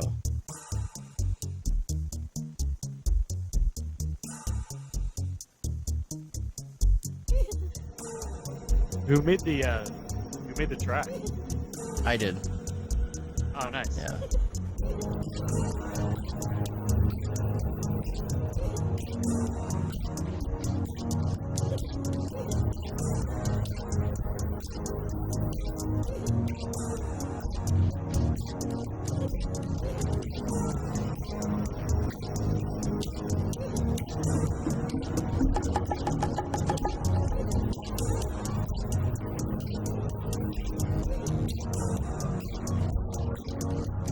Squeeze me with your monkey legs. Squeeze me with your monkey legs. Squeeze me with your monkey legs, girl. Squeeze me with your monkey legs. Squeeze me with your monkey legs. Squeeze me with your monkey legs, girl. Squeeze me with your monkey legs. Squeeze me with your monkey legs. Squeeze me with your monkey legs, girl. Squeeze me with your monkey legs. Squeeze me with your monkey legs. Squeeze me with your monkey legs. I wanna give you a banana. Girl, I wanna give you a banana. Such a weird song. Girl. Squeeze me with your monkey legs. Squeeze me with your monkey legs. Squeeze me with your monkey legs, girl. Squeeze me with your monkey legs. Squeeze me with your monkey legs. Squeeze me with your monkey legs, girl. Squeeze me with your monkey legs. Squeeze me with your monkey legs. Squeeze me with your monkey legs, girl. Squeeze me with your monkey legs. Squeeze me with your monkey legs. Squeeze me with your monkey legs. I wanna give you a banana. Girl, I wanna give you a banana. Girl, I wanna give you a banana.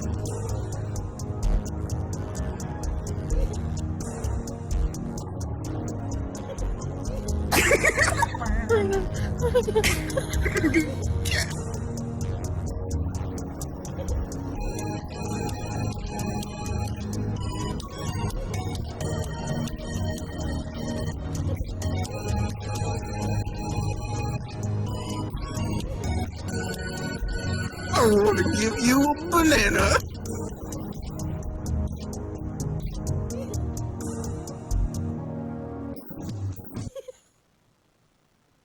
weird. I can't believe you made me sit through that twice. Well, sorry. All right, let me shut off the live stream. Thanks, everybody.